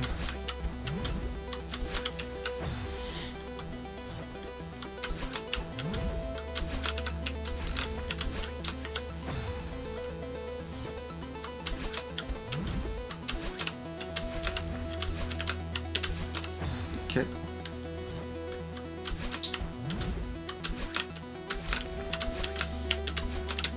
Yeah, we want to do up right there.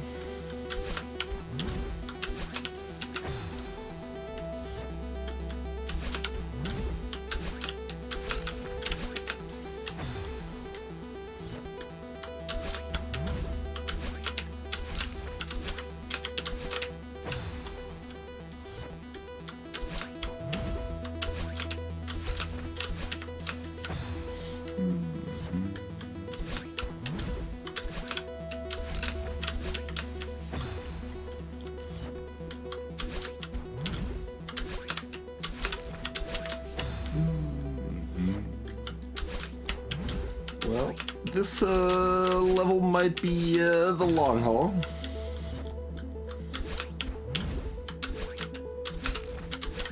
We'll see.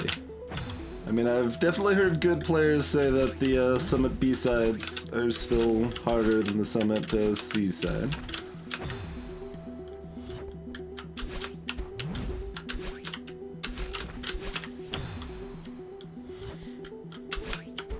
I guess we'll report to that in like an hour.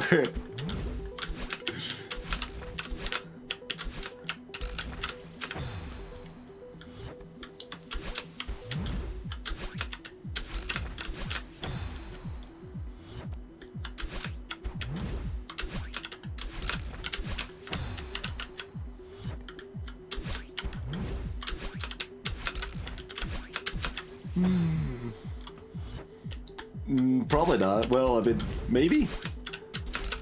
I don't know. Jim said it took them like 6 hours or something, so... Not exactly thinking an hour is promising, but all the other C-sides have been less than an hour for me so far.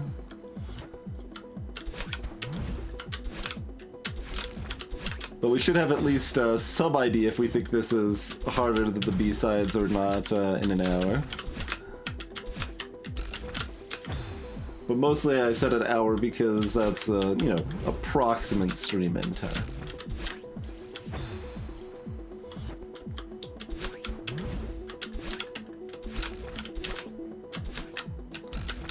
If I was going off of, like, just raw time on the B-sides, I would say, like, well, we'll report back in 4.5 hours.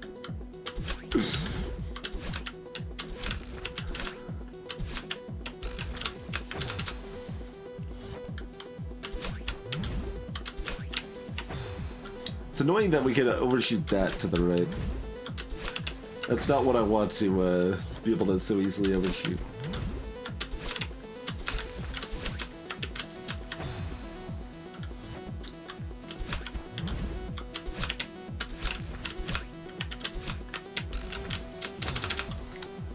It's just a very narrow window for so many of these things.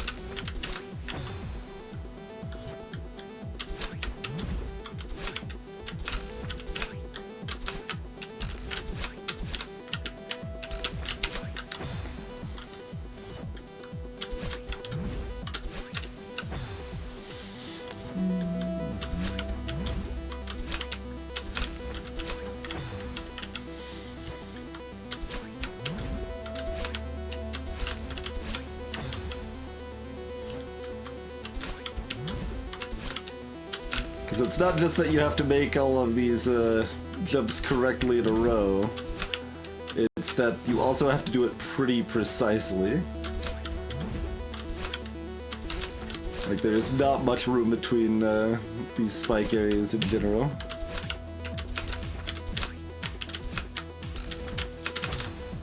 Like there, you have to hit a pretty narrow window. Well, like, I guess there. By there, I mean everywhere. You have to hit a pretty narrow window between doing it too early or too late.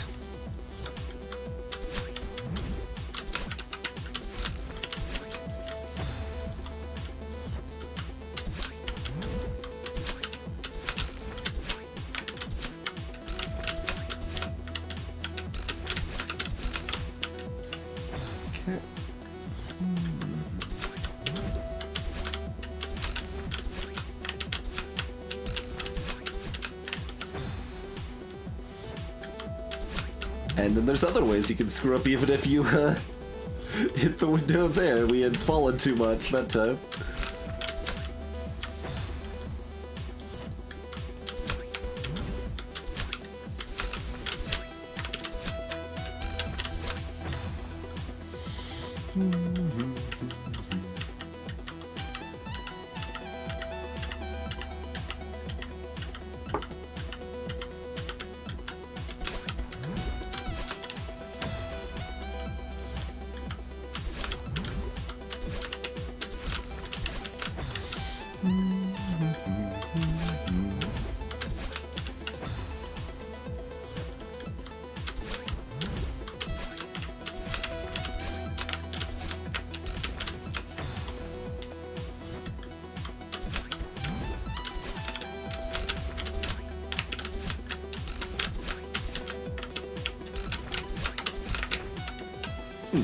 Go a little early on the left there.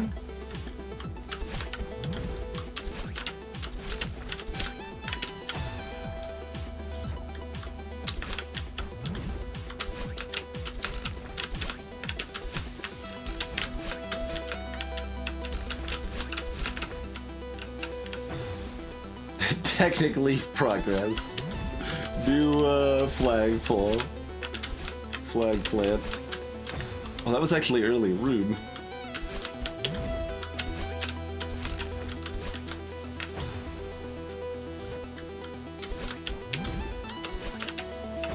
Completely other news. I'm hoping to play some Crokinole on Friday.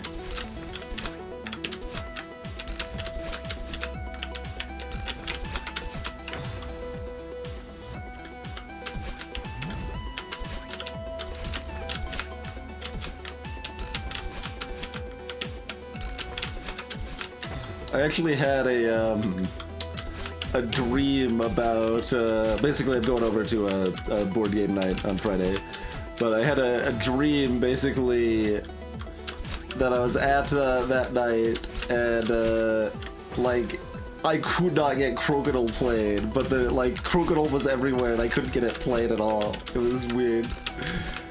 Like they're like we had I don't know, the right number of people for Crocodile or something, and then it started off like, oh well, someone else is just about to get here.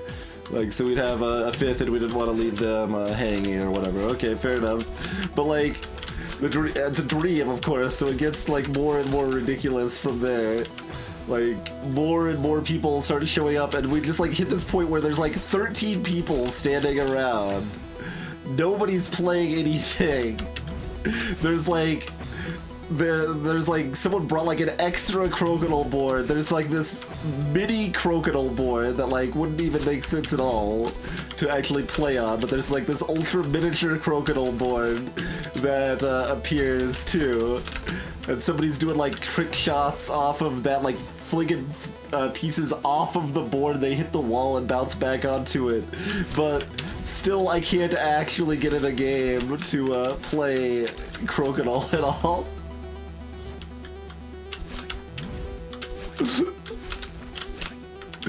So apparently I was thinking about this, or considering it right before I went to bed that night. But yeah, that was kind of funny. It's like, come on, I just want to play some bloody Crocodile.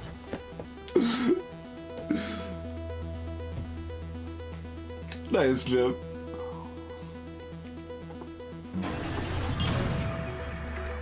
The shield too powerful indeed. Thanks for 43 months, Zappa.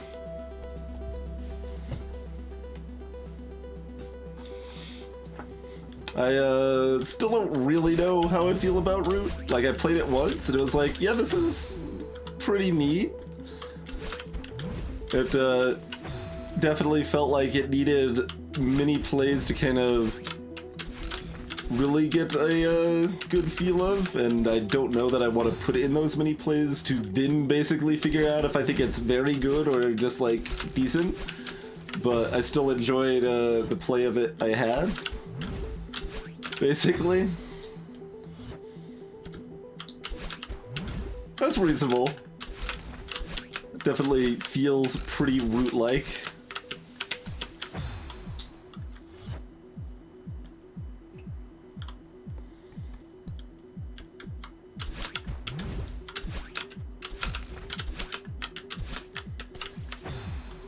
You never dreamed about your own games? Yeah, I could definitely see doing that.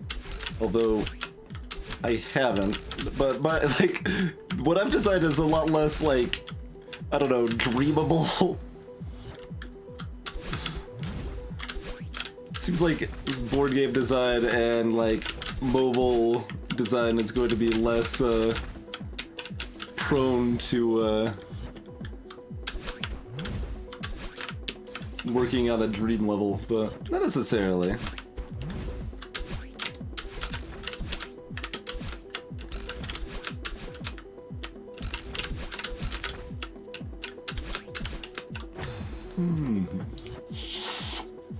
You haven't done programming in your own dreams, okay.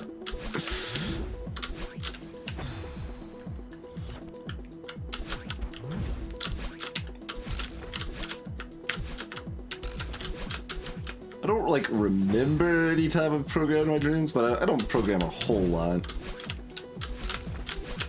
And it's also quite possible it's happened and I just didn't remember it after, or like don't remember it now, rather.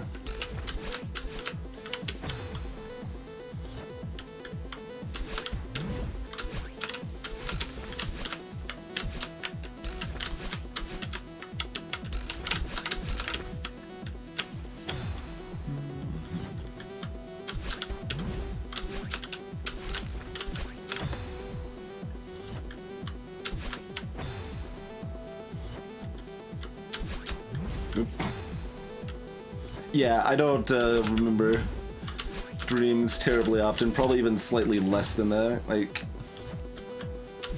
maybe about... I don't know, it just varies so much. Like, I feel like I've gone several months without remembering any sometimes, but then some months I might remember like 5 or something.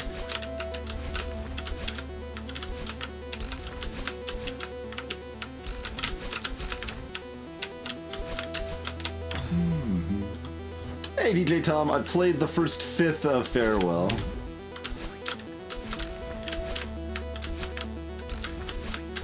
Then I was told I should play the Seasides before going back to it, so we are.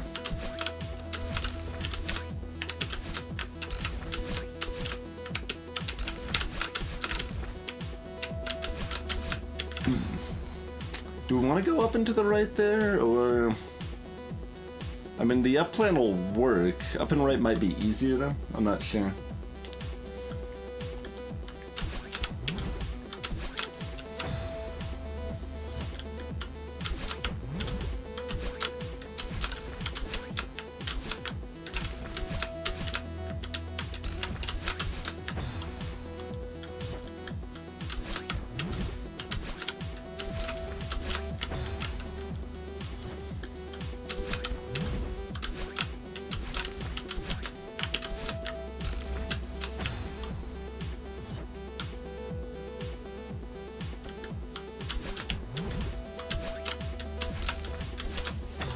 I mean, that doesn't seem terribly important, DJ.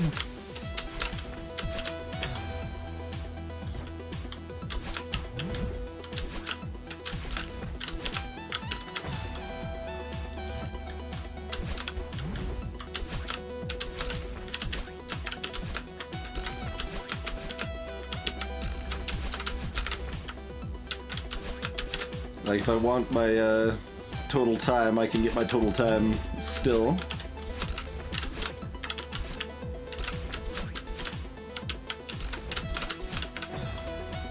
Even if it won't be displayed in-game cleanly.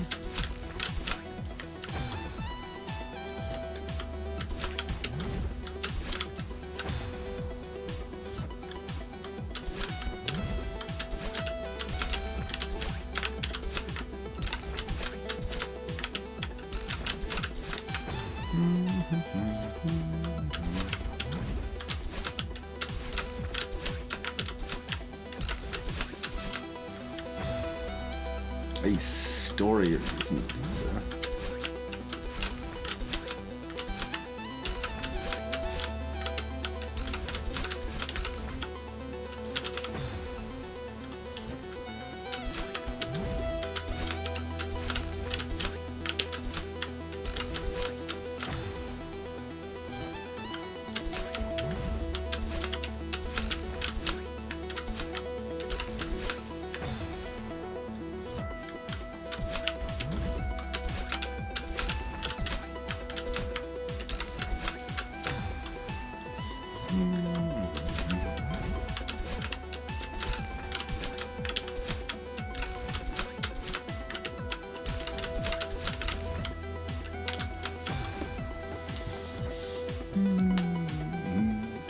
Wrist stretch break.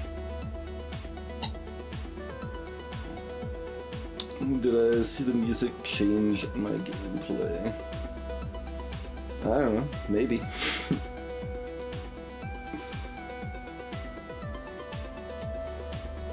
It sounds vaguely familiar, but I am not sure.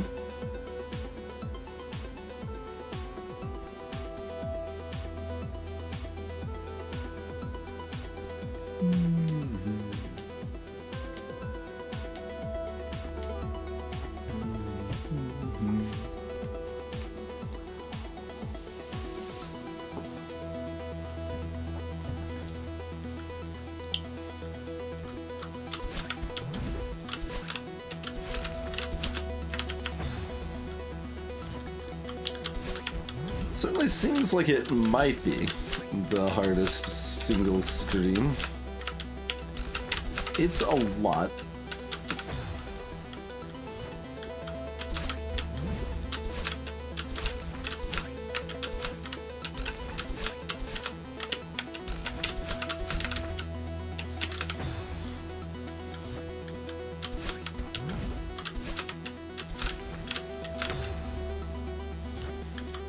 Like, you know, it's a problematic screen when it takes you like 3.5 minutes to just go over and look at the whole level.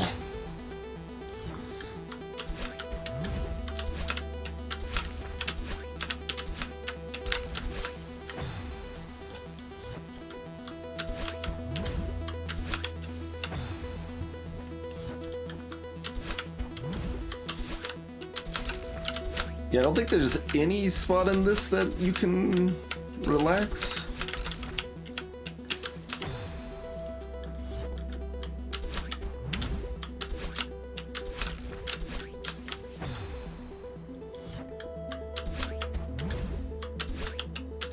No breath catching allowed.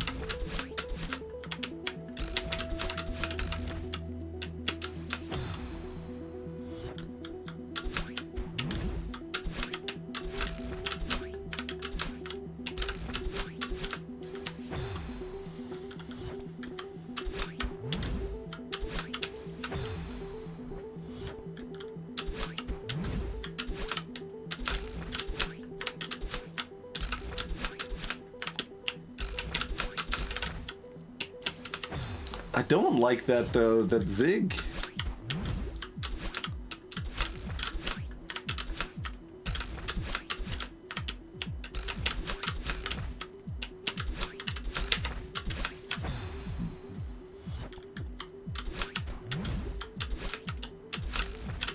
Just need to express my dislike of it, then we can do it better. I don't like that zig. Alright, just every time we need to make sure we express that we're not a fan of it in some fashion. You know, I could do without... I didn't make it.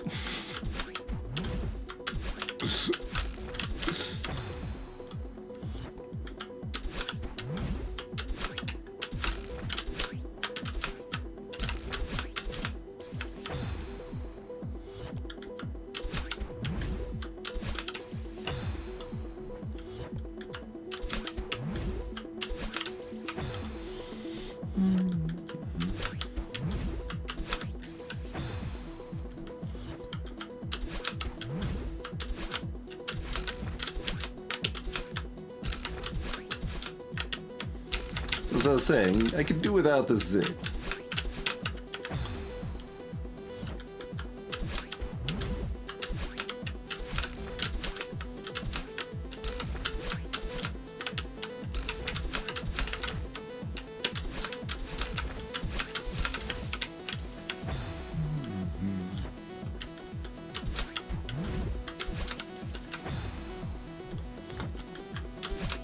It's profane. Who would zug?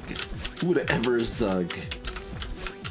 It's unacceptable.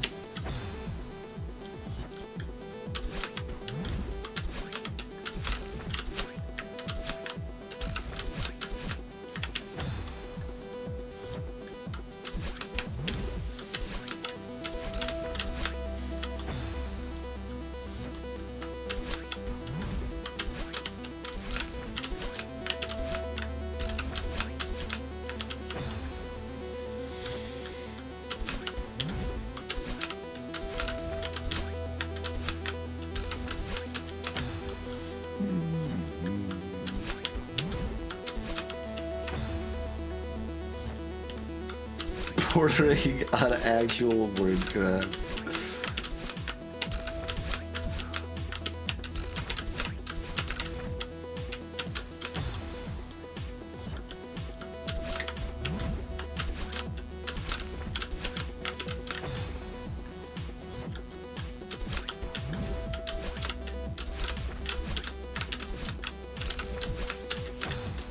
Is spelling though THO a like what kind of situation is that? Like it feels like it is at least technically a word crime, but it might be one of those like, well, this is technically a crime, but nobody enforces it. But that's kind of what it feels like to me. It's like, well, we recognize this is actually better, but it's written in the books this way, so we can't It is still technically a crime.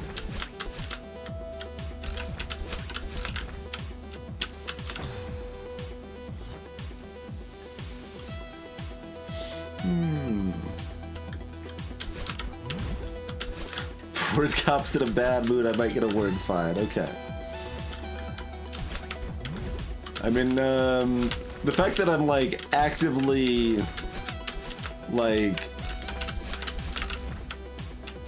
pushing to change how that is spelled and suggesting other people do the same. Like, maybe that's, like,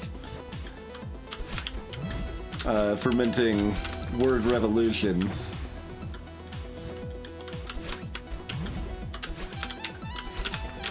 But then you've got different sects, like, if, like, at that point, the, prescriptivist word cops are the ones I really need to worry about. Like, the descriptivist word cops will always look the other way at that point.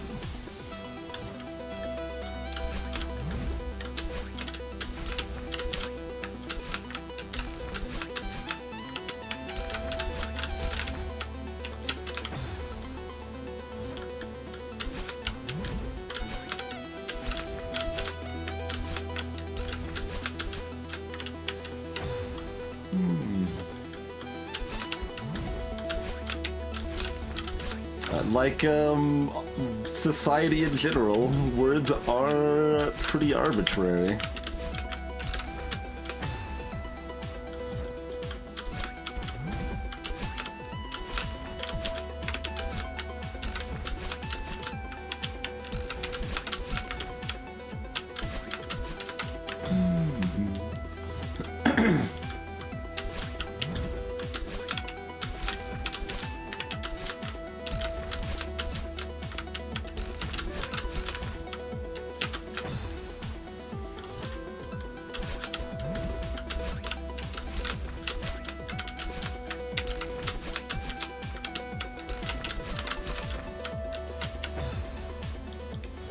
Now, see, I needed to say that I don't like that zing.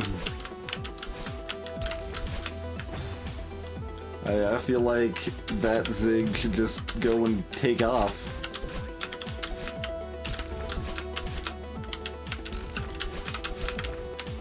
For great justice! No justice to be found here.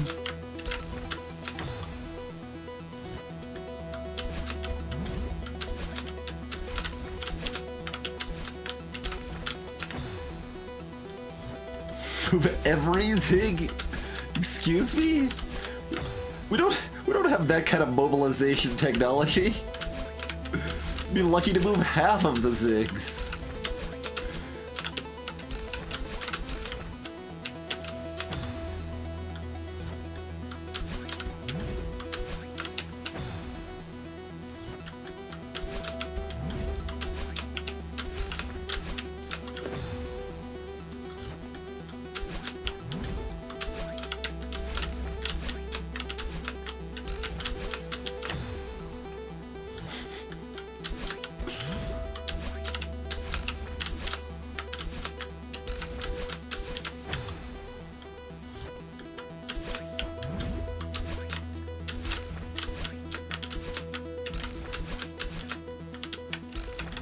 That's definitely a pretty appropriate one. I could probably use a little more often. Just like, blank blank in this economy?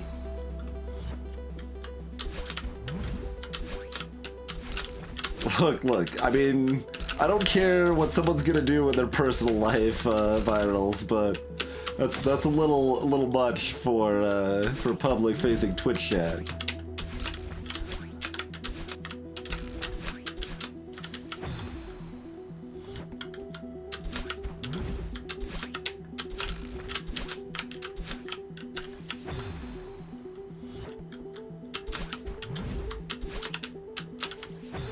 Why didn't my dash go off?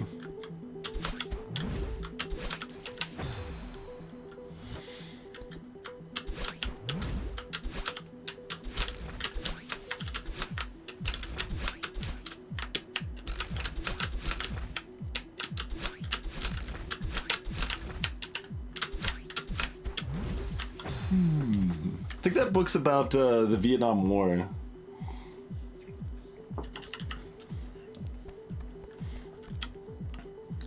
The zigs they have zug.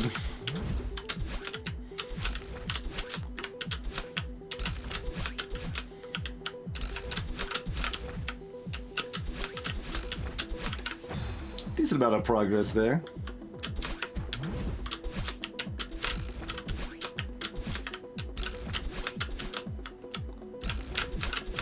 Oh.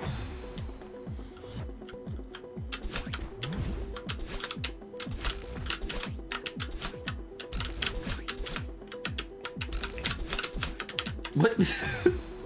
Just not touching that spring anymore, alright.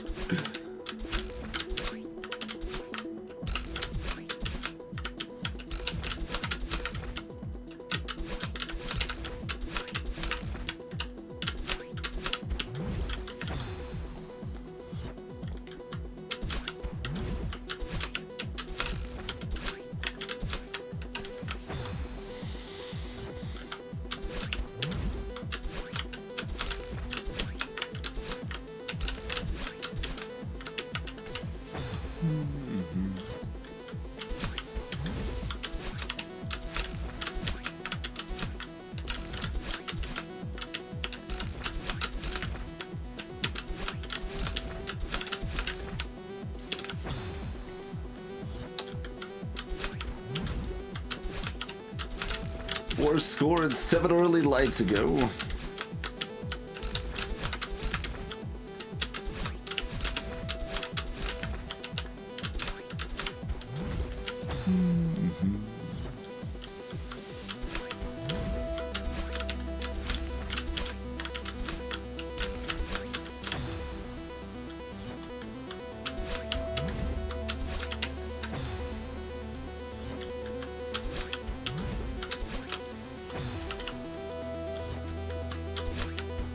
There's definitely points that I, like, difficult, repetitive section like this that I start, like, just kind of randomly focusing on, other stuff. Like the, like, color of the little, particles left behind, when I dash. There's, like, a couple little pixels of particle that linger in the air after you dash, and it's based on the color that you're switching to rather than the color you're dashing from.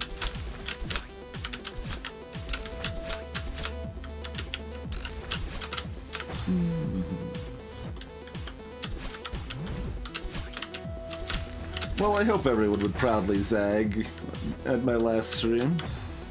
What happened to my dash? Is there something wrong with my space bar?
Zig.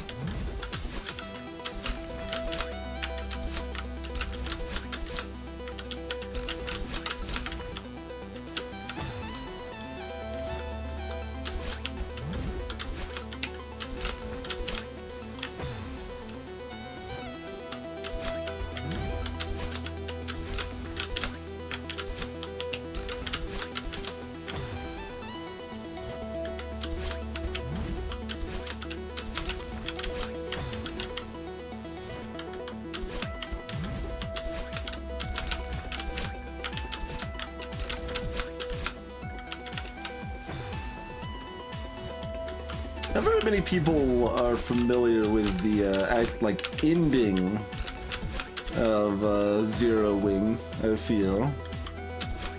Like, even in today's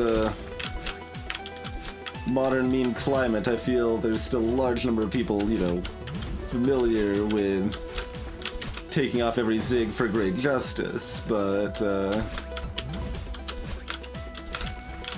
there are fewer people that are familiar with the era of peace that is incorrect, or the just the dancing raisins. I couldn't tell you why there are dancing raisins in Zero Wings credits, but there are. It's just some raisins put on a little show.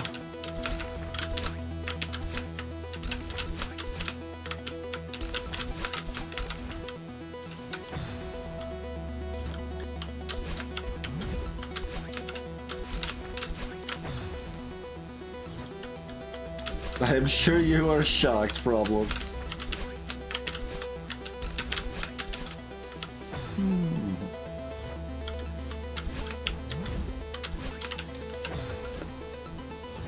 Never occurred to you to try to play a Zero Wing. Yeah, I mean that seems like a normal response.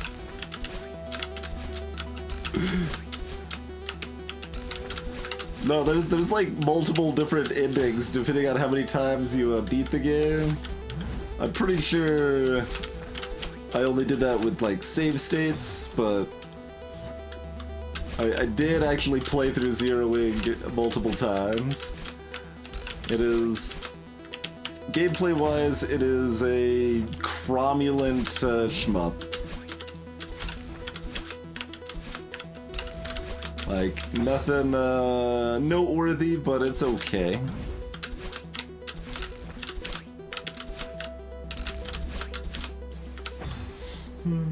Hey, Valkaya.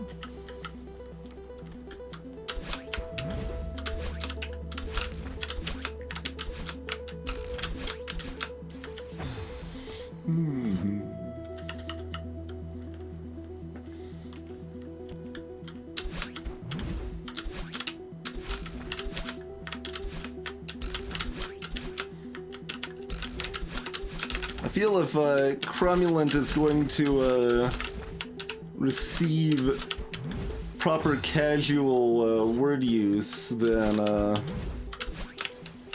it needs to be used in situations where it isn't predicated by the word perfectly.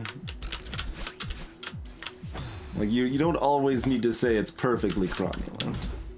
You can use cromulent in other ways as well. Like, saying something is perfectly cromulent is a cromulent way to use the word cromulent, but it is not the only way by any means.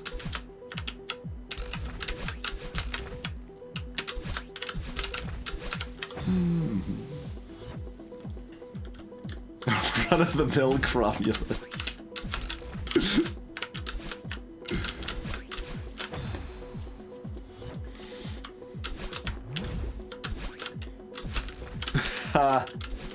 Sounds about right, Velka. Though I never experienced it myself.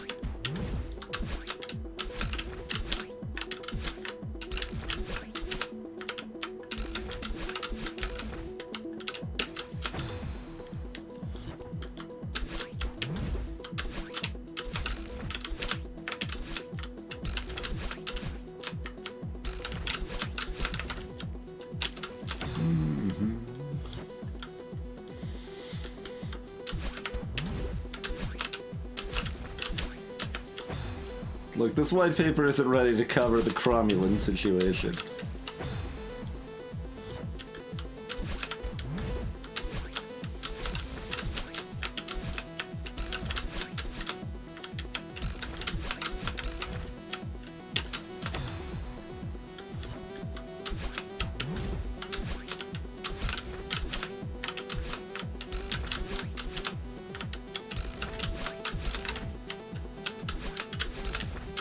No, Gonna wait on that a little bit.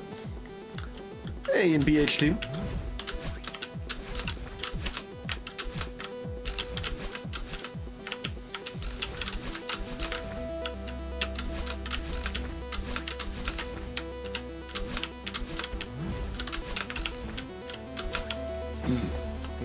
Okay, progress. Right there, Valka.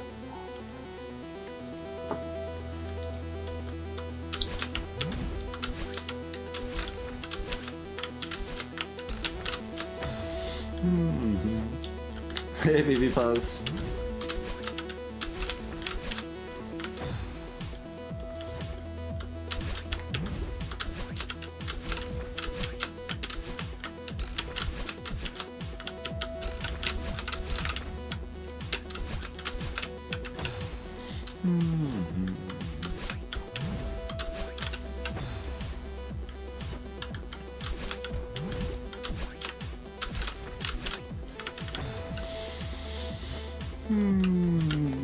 Let's take a gander past that spot and see what else. Yeah, I mean, that's the wall hop that we know about.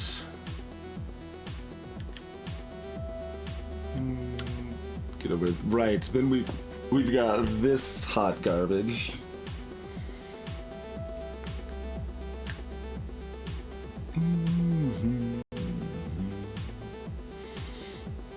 I mean, I do have to zig and zag, right? Oh, there's an interesting little gap there. There is an interesting little gap there.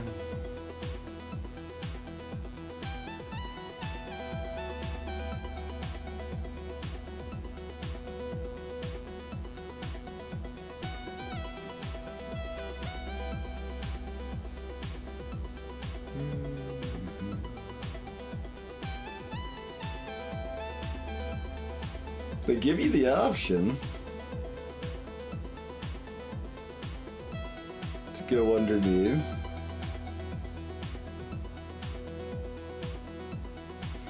I mean, the gap wouldn't be there if it wasn't possible. Like, I trust this level design entirely too much. I don't know what's harder. Greetings, Flatley.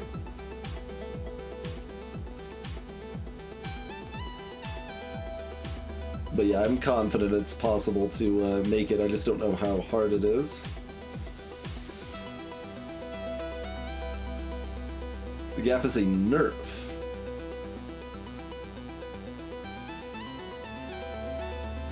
Oh, yes, a nerf as in makes the level easier. Okay.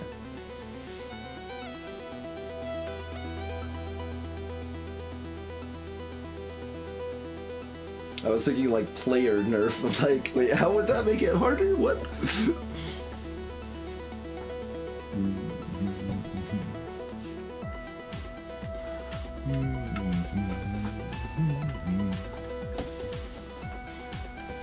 My hands are kind of frozen.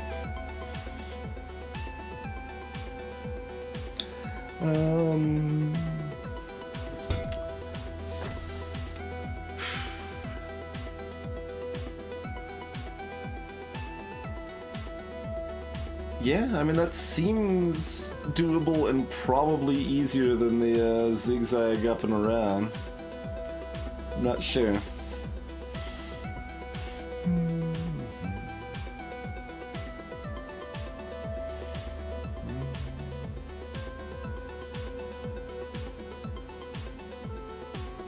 I mean, the zigzag up and around doesn't look too bad, but... Right, then we just have to act fast in the right direction until the end of time. Yeah. Greetings, Jplay.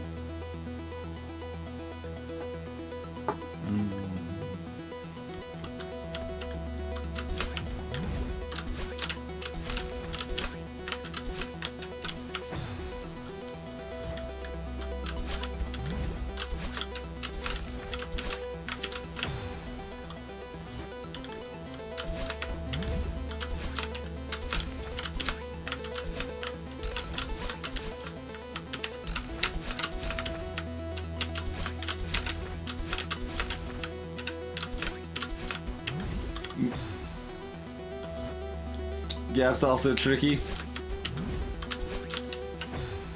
I mean, it doesn't look trivial. I'm just not sure how much time I have to turn around and hit the spring without, basically, like, I don't know how much height I get comparative to the spring.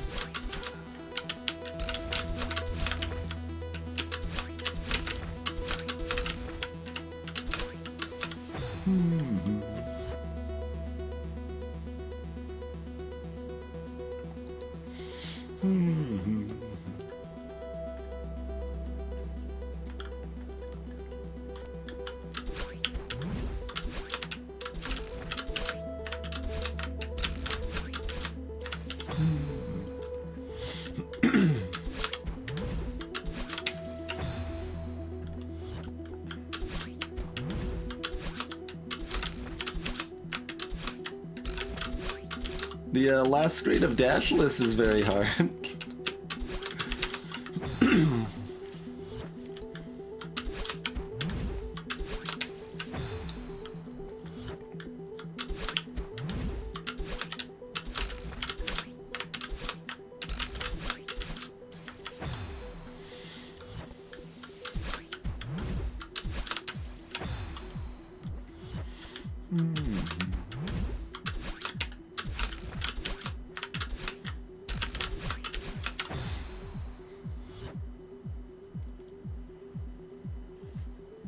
One kind of neat thing about, you know, streaming something like this is I can always go back and be like, alright, well, how long did it take me to do this specific section of this level or whatever?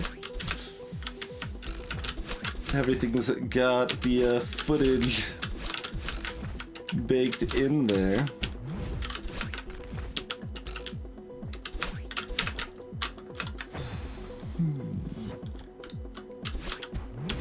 Slightly too far to the right to get a proper wall bounce.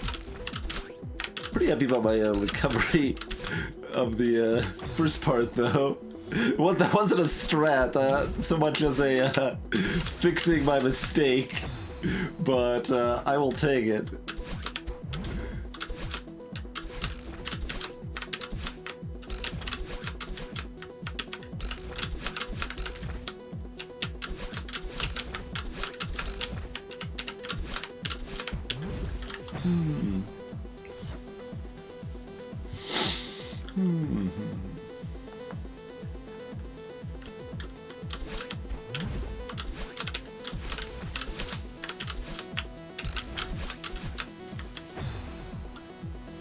I mean, we do, like, intended nonsense, somewhat often on stream. So I'm certainly not, adverse to, doing things weird ways just because style is important. Gotta have the swag strat sometimes. Hey, Cordovia.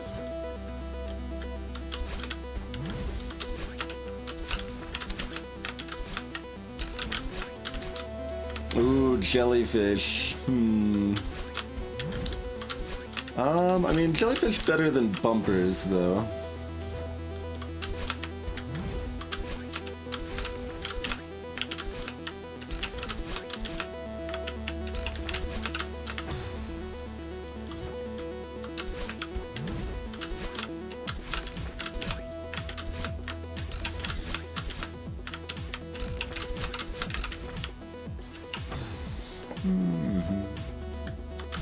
Bumpers are never alright.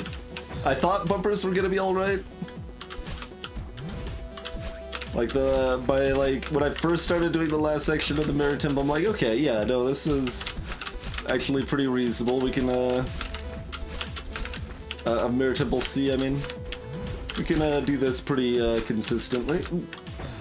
But, no, bumpers are, nonsense. Because they are effectively inconsistent. They aren't necessarily inconsistent, but they are effectively inconsistent. Oh, dust bunny. Yeah, dust bunnies are also pretty not cool.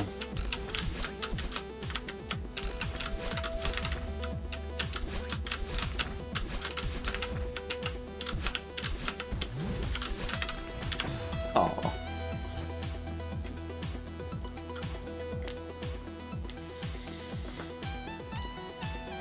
Dust bunnies are the hotel things that move up and down, Jim.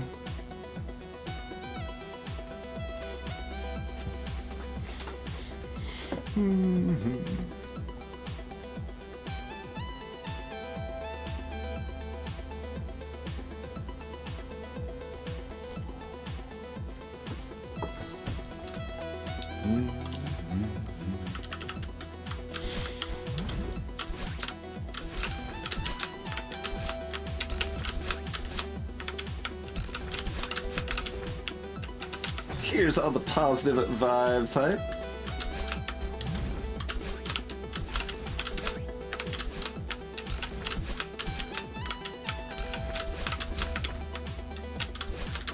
Nope, not up.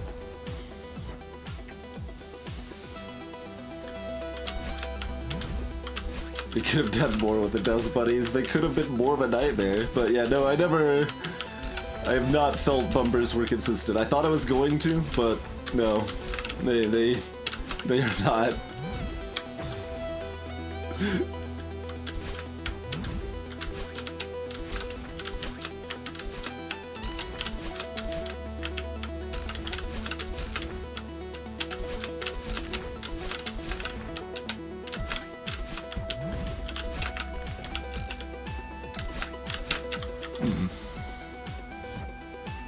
I believe the D-sides are a fan mod, Flatley.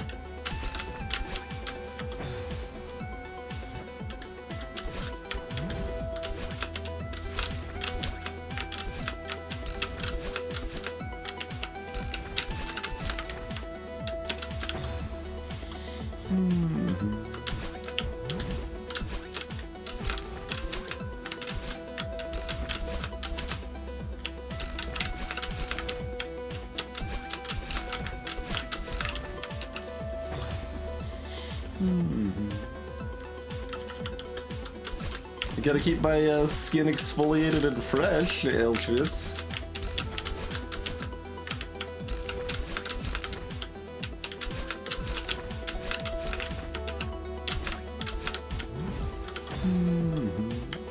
Do I not need to use the bounce thing? I kinda don't. I just like a regular jump and then dash up and dash, yeah, dash up right and then dash up left. Should actually give me enough height that I don't even need to use the cloud.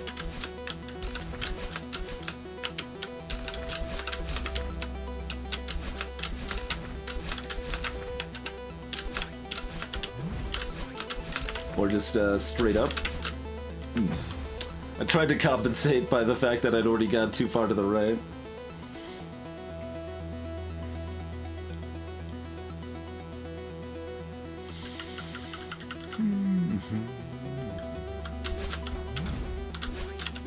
I mean, you can do something at the second pink cloud.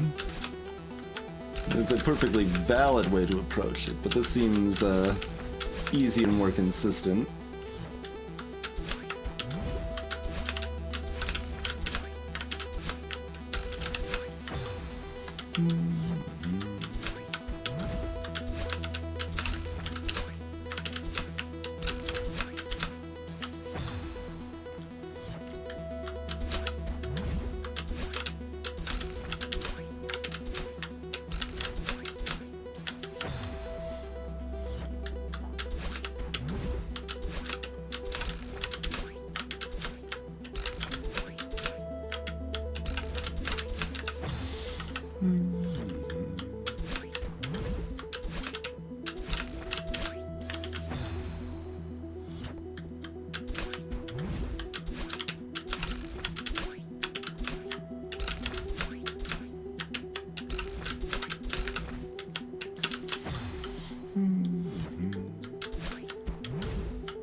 let's see. We haven't talked about the wind.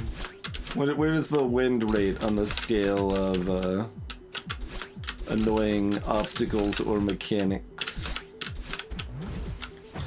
Reverted to old habit.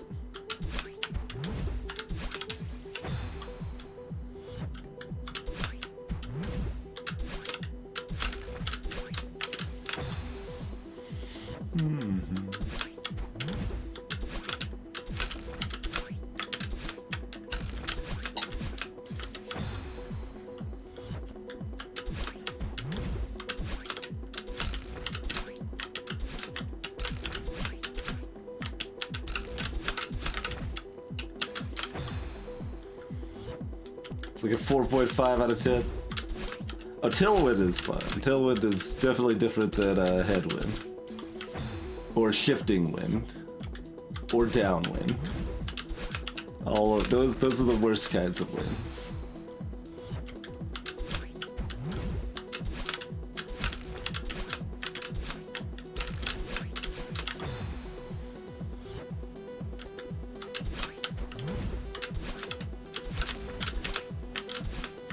Yeah, I'd say shifting wind is the worst. Headwind is second worst, and downwind is third worst. I think that would be how I'd rank them. And then upwind is like fine. It's pretty neutral. And tailwind is mostly fun, like positive.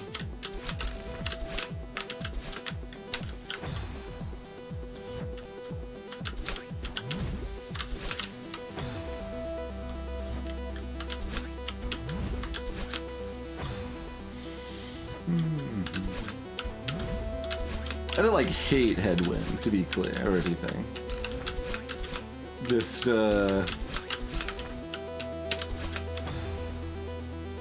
was sometimes unpleasant. Although, actually, if we're talking, I guess golden feathers are more annoying to me than the wind is.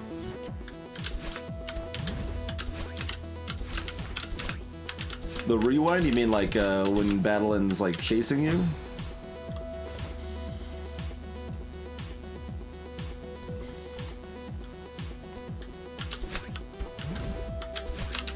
Ha, that's funny, Dad.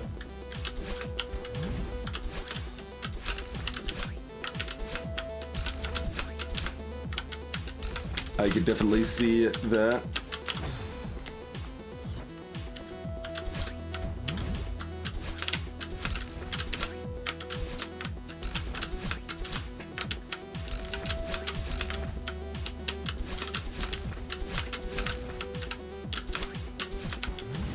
God, I felt like I was behind that whole time and couldn't figure out how to catch myself back up.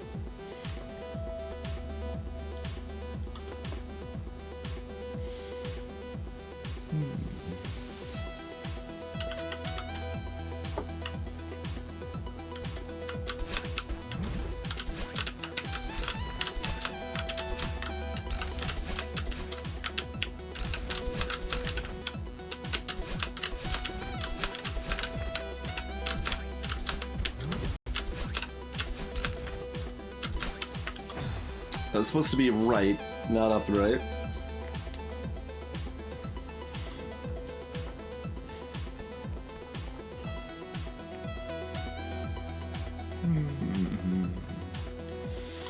Definitely varied, but like the fact that the feather like movement is just so like both the turning and the speed of them is weird compared to what you're used to in the rest of the game, that it's definitely a little off-putting.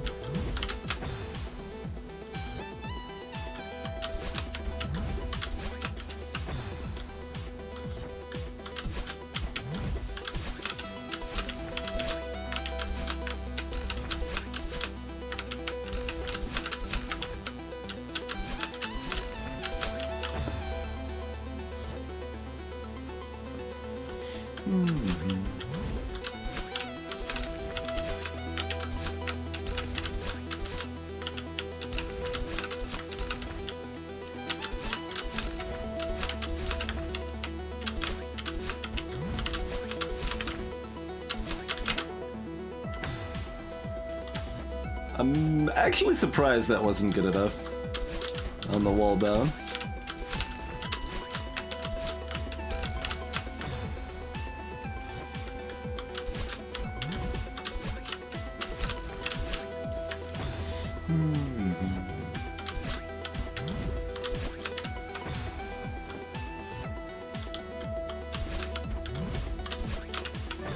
Wait, is that how it works, Valk?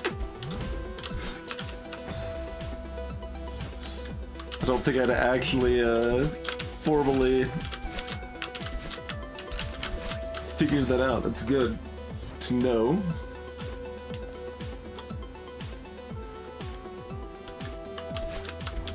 I thought it was all about landing the angle right.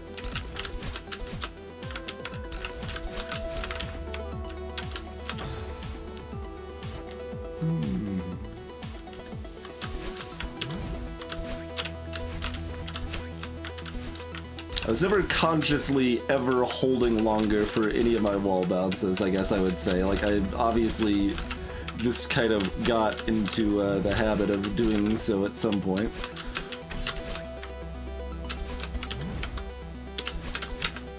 Okay, yeah, that is tighter than it looks, so I'm not too surprised at that.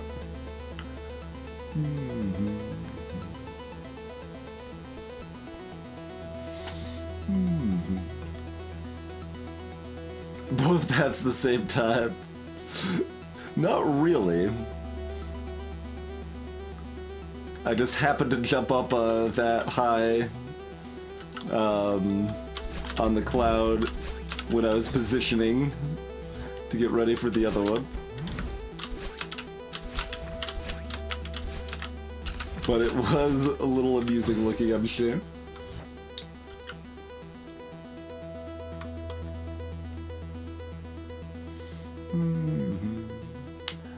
Yeah. Okay, I'm gonna see if I can find some Kevin Block history here for you. All time. Yeah, there we go. Okay. This should be what we're looking for here.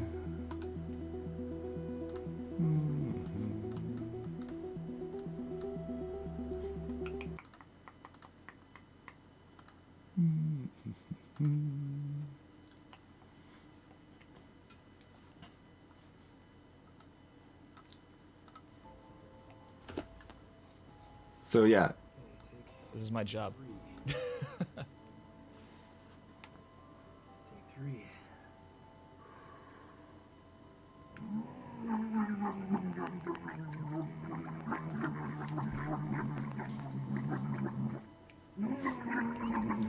This is how that sound effect for the Kevin Blocks was made. The dripping beard. Yep. Anyway. So yes, that is the sound designer, well, one of the sound designers from Power Up Audio there, Kevin Regami, that yep. Now you know the history of the Kevin Block here.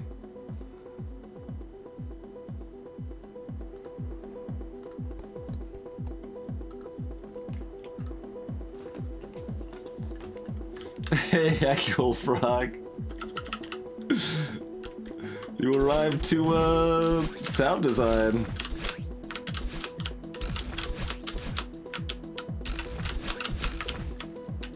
Oop. Hey, Saruman.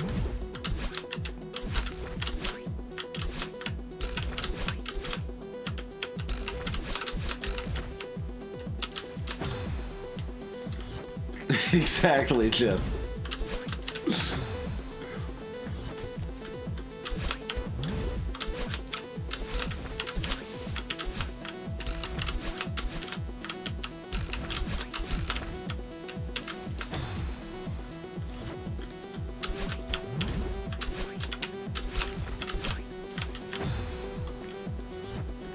could definitely be used in like promotional stuff too, right? Like here at Power Up Audio, we do whatever it takes to make the sounds you need for your game.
Okay, so that is even tighter than it looks.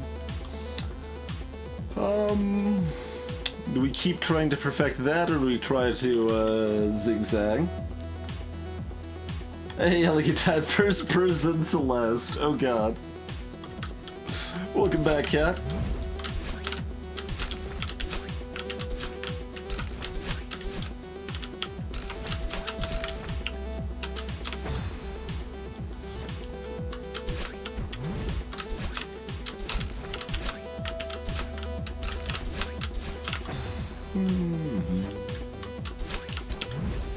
And we have some experience handling very fast nonsense in first person with descenders, and we know that that's a damned nightmare.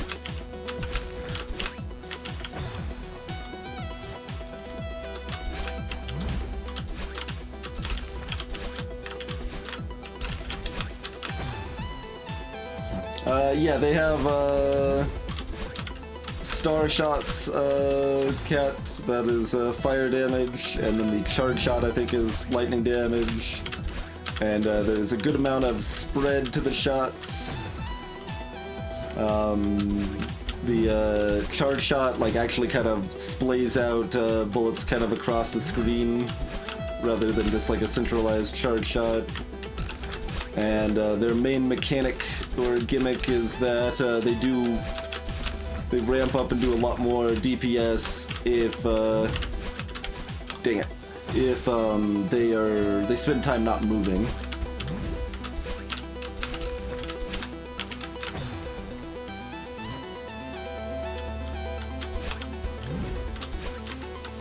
Yeah, I mean they're fairly normal shots. They just have more variance to them. Cat is the main difference in the star normal shots, I guess. And, you know, they visually look different.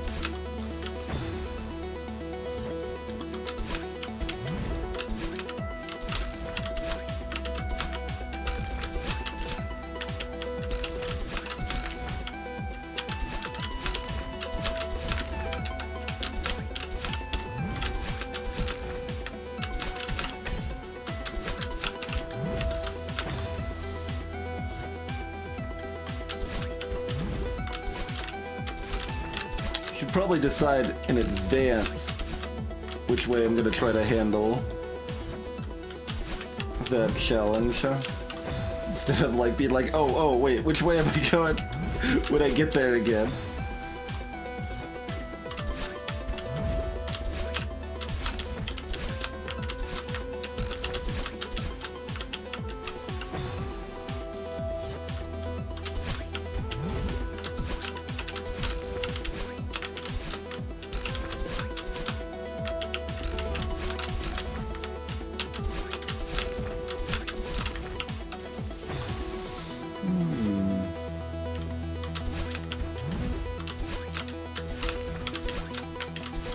Yeah, like if you move a lot, it's pretty instant, Cat, but if you move just a little, it's only goes down a little bit.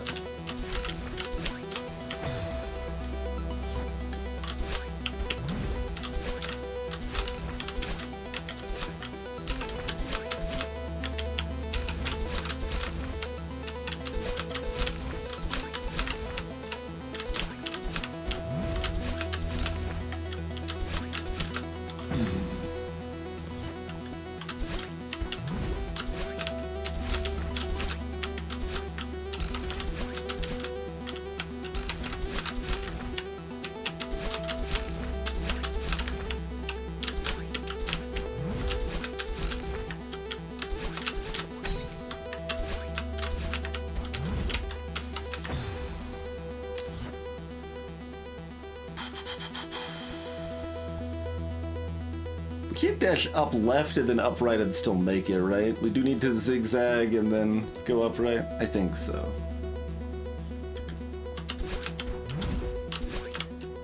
Yeah, the difficulty curve is pretty reasonable, Cat. It's definitely a game with room to start at pretty easy stuff and get better at it over time.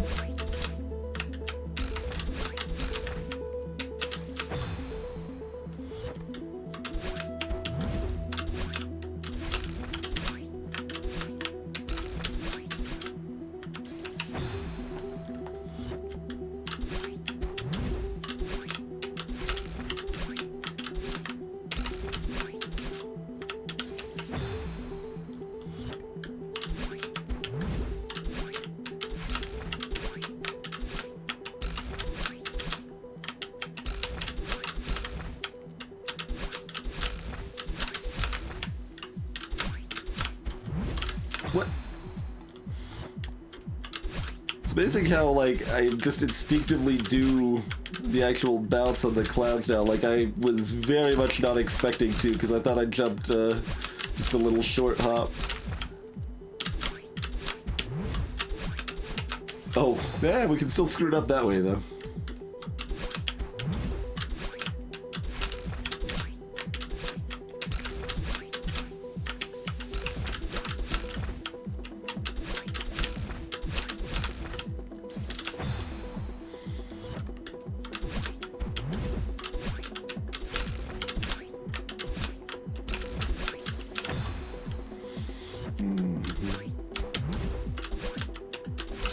But yeah, when you've seen me playing Cat, I've almost always been on either difficulty 3 or difficulty 4. So there are easier difficulties, and like all the enemies scale their patterns down depending on the strength of the enemy.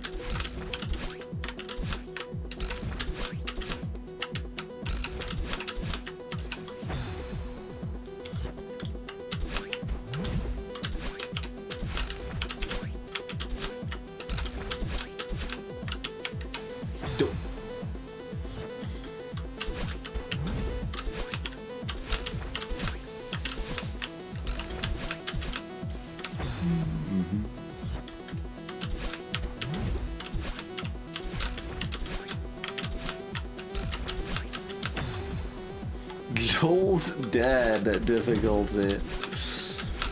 I'm not privy to this meme.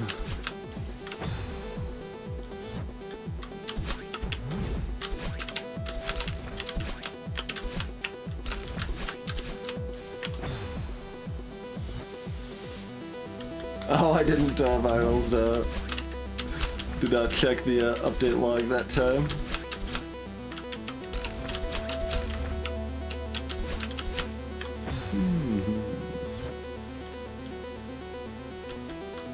Yeah, quick play mode, Cat. The thing I refuse to spend spend time until rank 20 to unlock the character I wanted to play.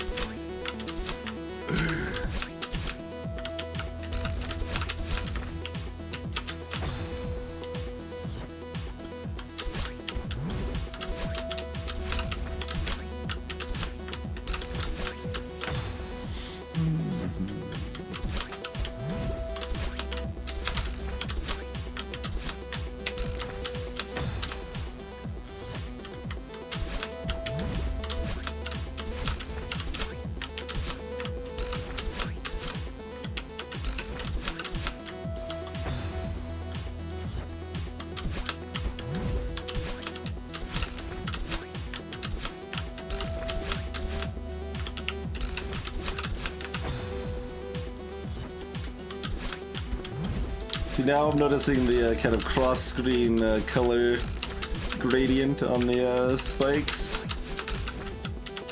Like the lower they are in the... Oh no, it's not strictly lower on screen.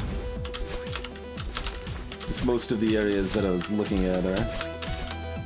They're darker, lower on screen, but like those ones at the top there are darker at the top of the screen.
Did I release jump or did I think I must have released jump. Like it felt like I was still holding it down.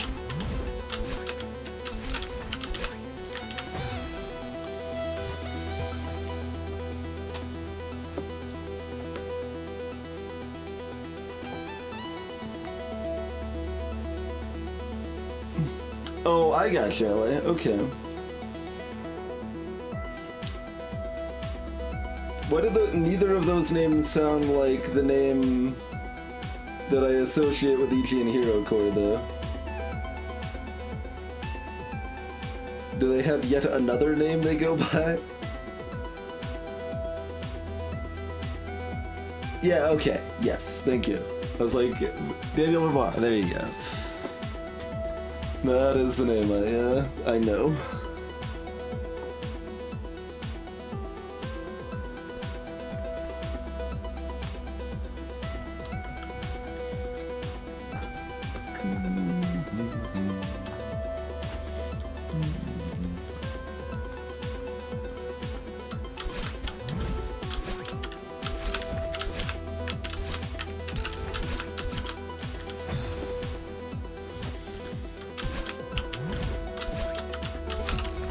Still some possibility we play EG on stream at some point.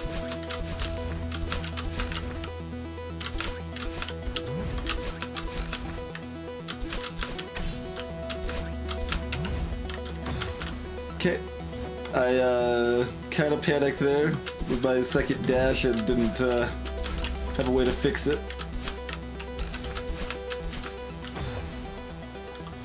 Hey Tails, yeah, I've played AG before. It's just, you know, been a decade. And there is actually new content that was added in like 2018. For those unfamiliar, aka almost everybody watching, EG is a classic freeware run and gun kind of Metroidvania sort of game. Like Metroidvania Light, more run and gun platformer, I guess you'd say. That is kind of there's two alien factions that have kind of shown up as invading forces, and yeah, that's not gonna work. And you're figuring out how to deal with those alien factions. And you get, I mean, default option is to, you know, get better guns and take them out.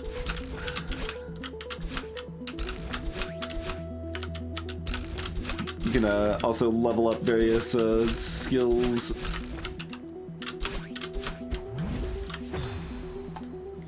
Things and such.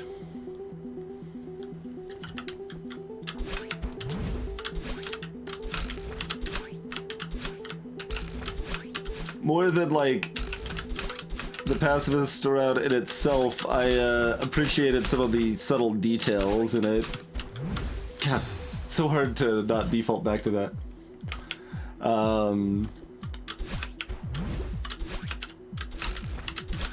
Like, if you are mostly pacifist and then you like kill someone, your character is like pretty upset about it. Basically, it's like, oh god, I'm sorry, or something like that. Like if you've been otherwise pacifist the whole time and stuff. So I like that kind of little detail. Oh, also, I think this is only recognized at one point in the game, but it is recognized if you're pacifist towards one type of alien, but completely like murder the other ones. Then at one point, like one of the factions comments on it, it's like, she seems to only be killing them and not us, or something like that.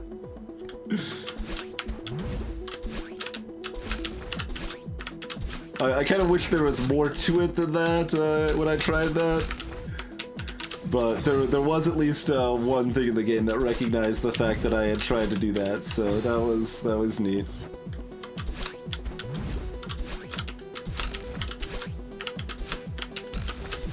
It's also got a really good ending credits song, which is actually a cover of another song that I don't think the lyrics at all fit correctly in the original song, but they fit very well in EG's version. So I don't know. It's like this really like pretty dark and sad sort of song, and the original like music to it, like to the lyrics, is like kind of this upbeat techno sort of thing, and it just doesn't, like, it feels like it's completely alien to the lyrics.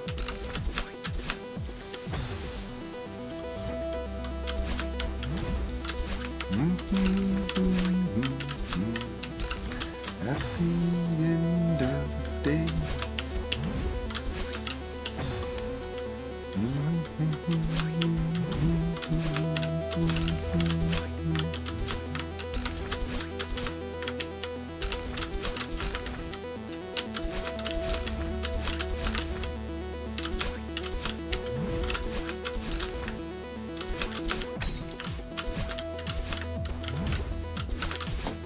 How am I supposed to do that? I'm hitting it too early. Because the second cloud is making it harder to hit that one at the right time, because it's screwing up how I want to time clouds.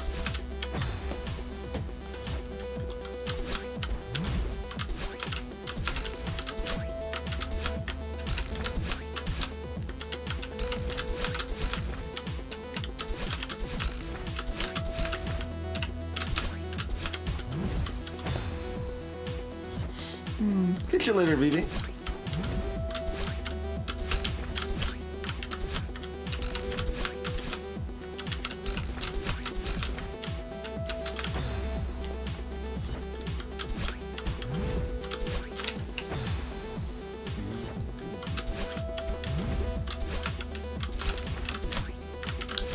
Another game by the same developer, HeroCore, I didn't like as much. That one's basically a pure black and white Metroidvania sort of experience, depending on how far one wants to stretch the dev, because it's not a actual 2D platformer as such. I mean, it's 2D, but it's not. You know, you're more floating through rooms rather than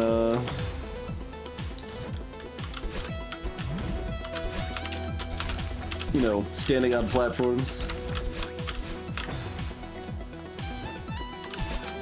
Hyper Princess Peach was okay.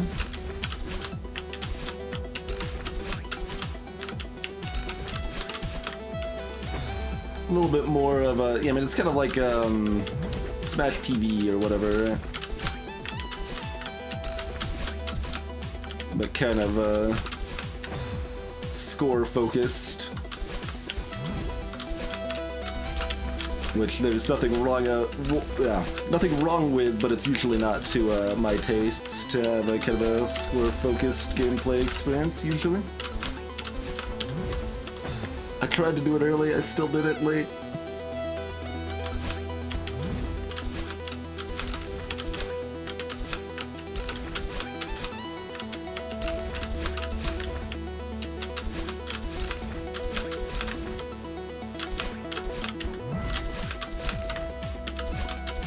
Yeah, no, I held left way early there, cutting my momentum.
was definitely a neat period of time, though, that kind of halcyon days of PC indie freeware.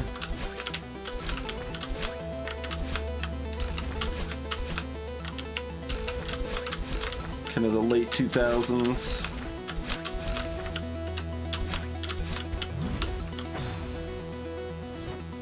Mid to late 2000s, I guess, really. Like Cave Story being 2005, the original Spelunky being 2008, the original Desktop Dungeons right after the original Spelunky, and then all these pretty big name developers at this point chatting casually together on TIG Source and stuff. Some of the like Homestuck musicians were there. Like, it's just a whole crowd of interesting people.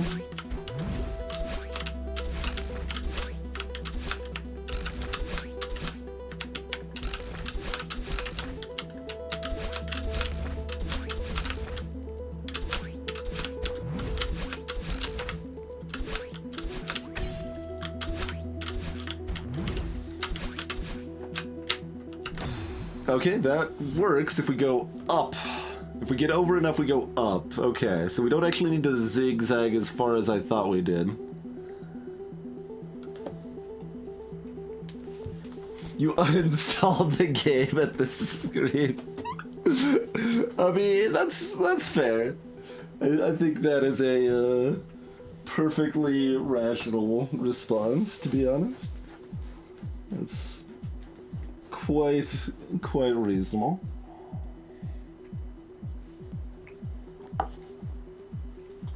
I don't think it's too much for me, but it is too much for me right now.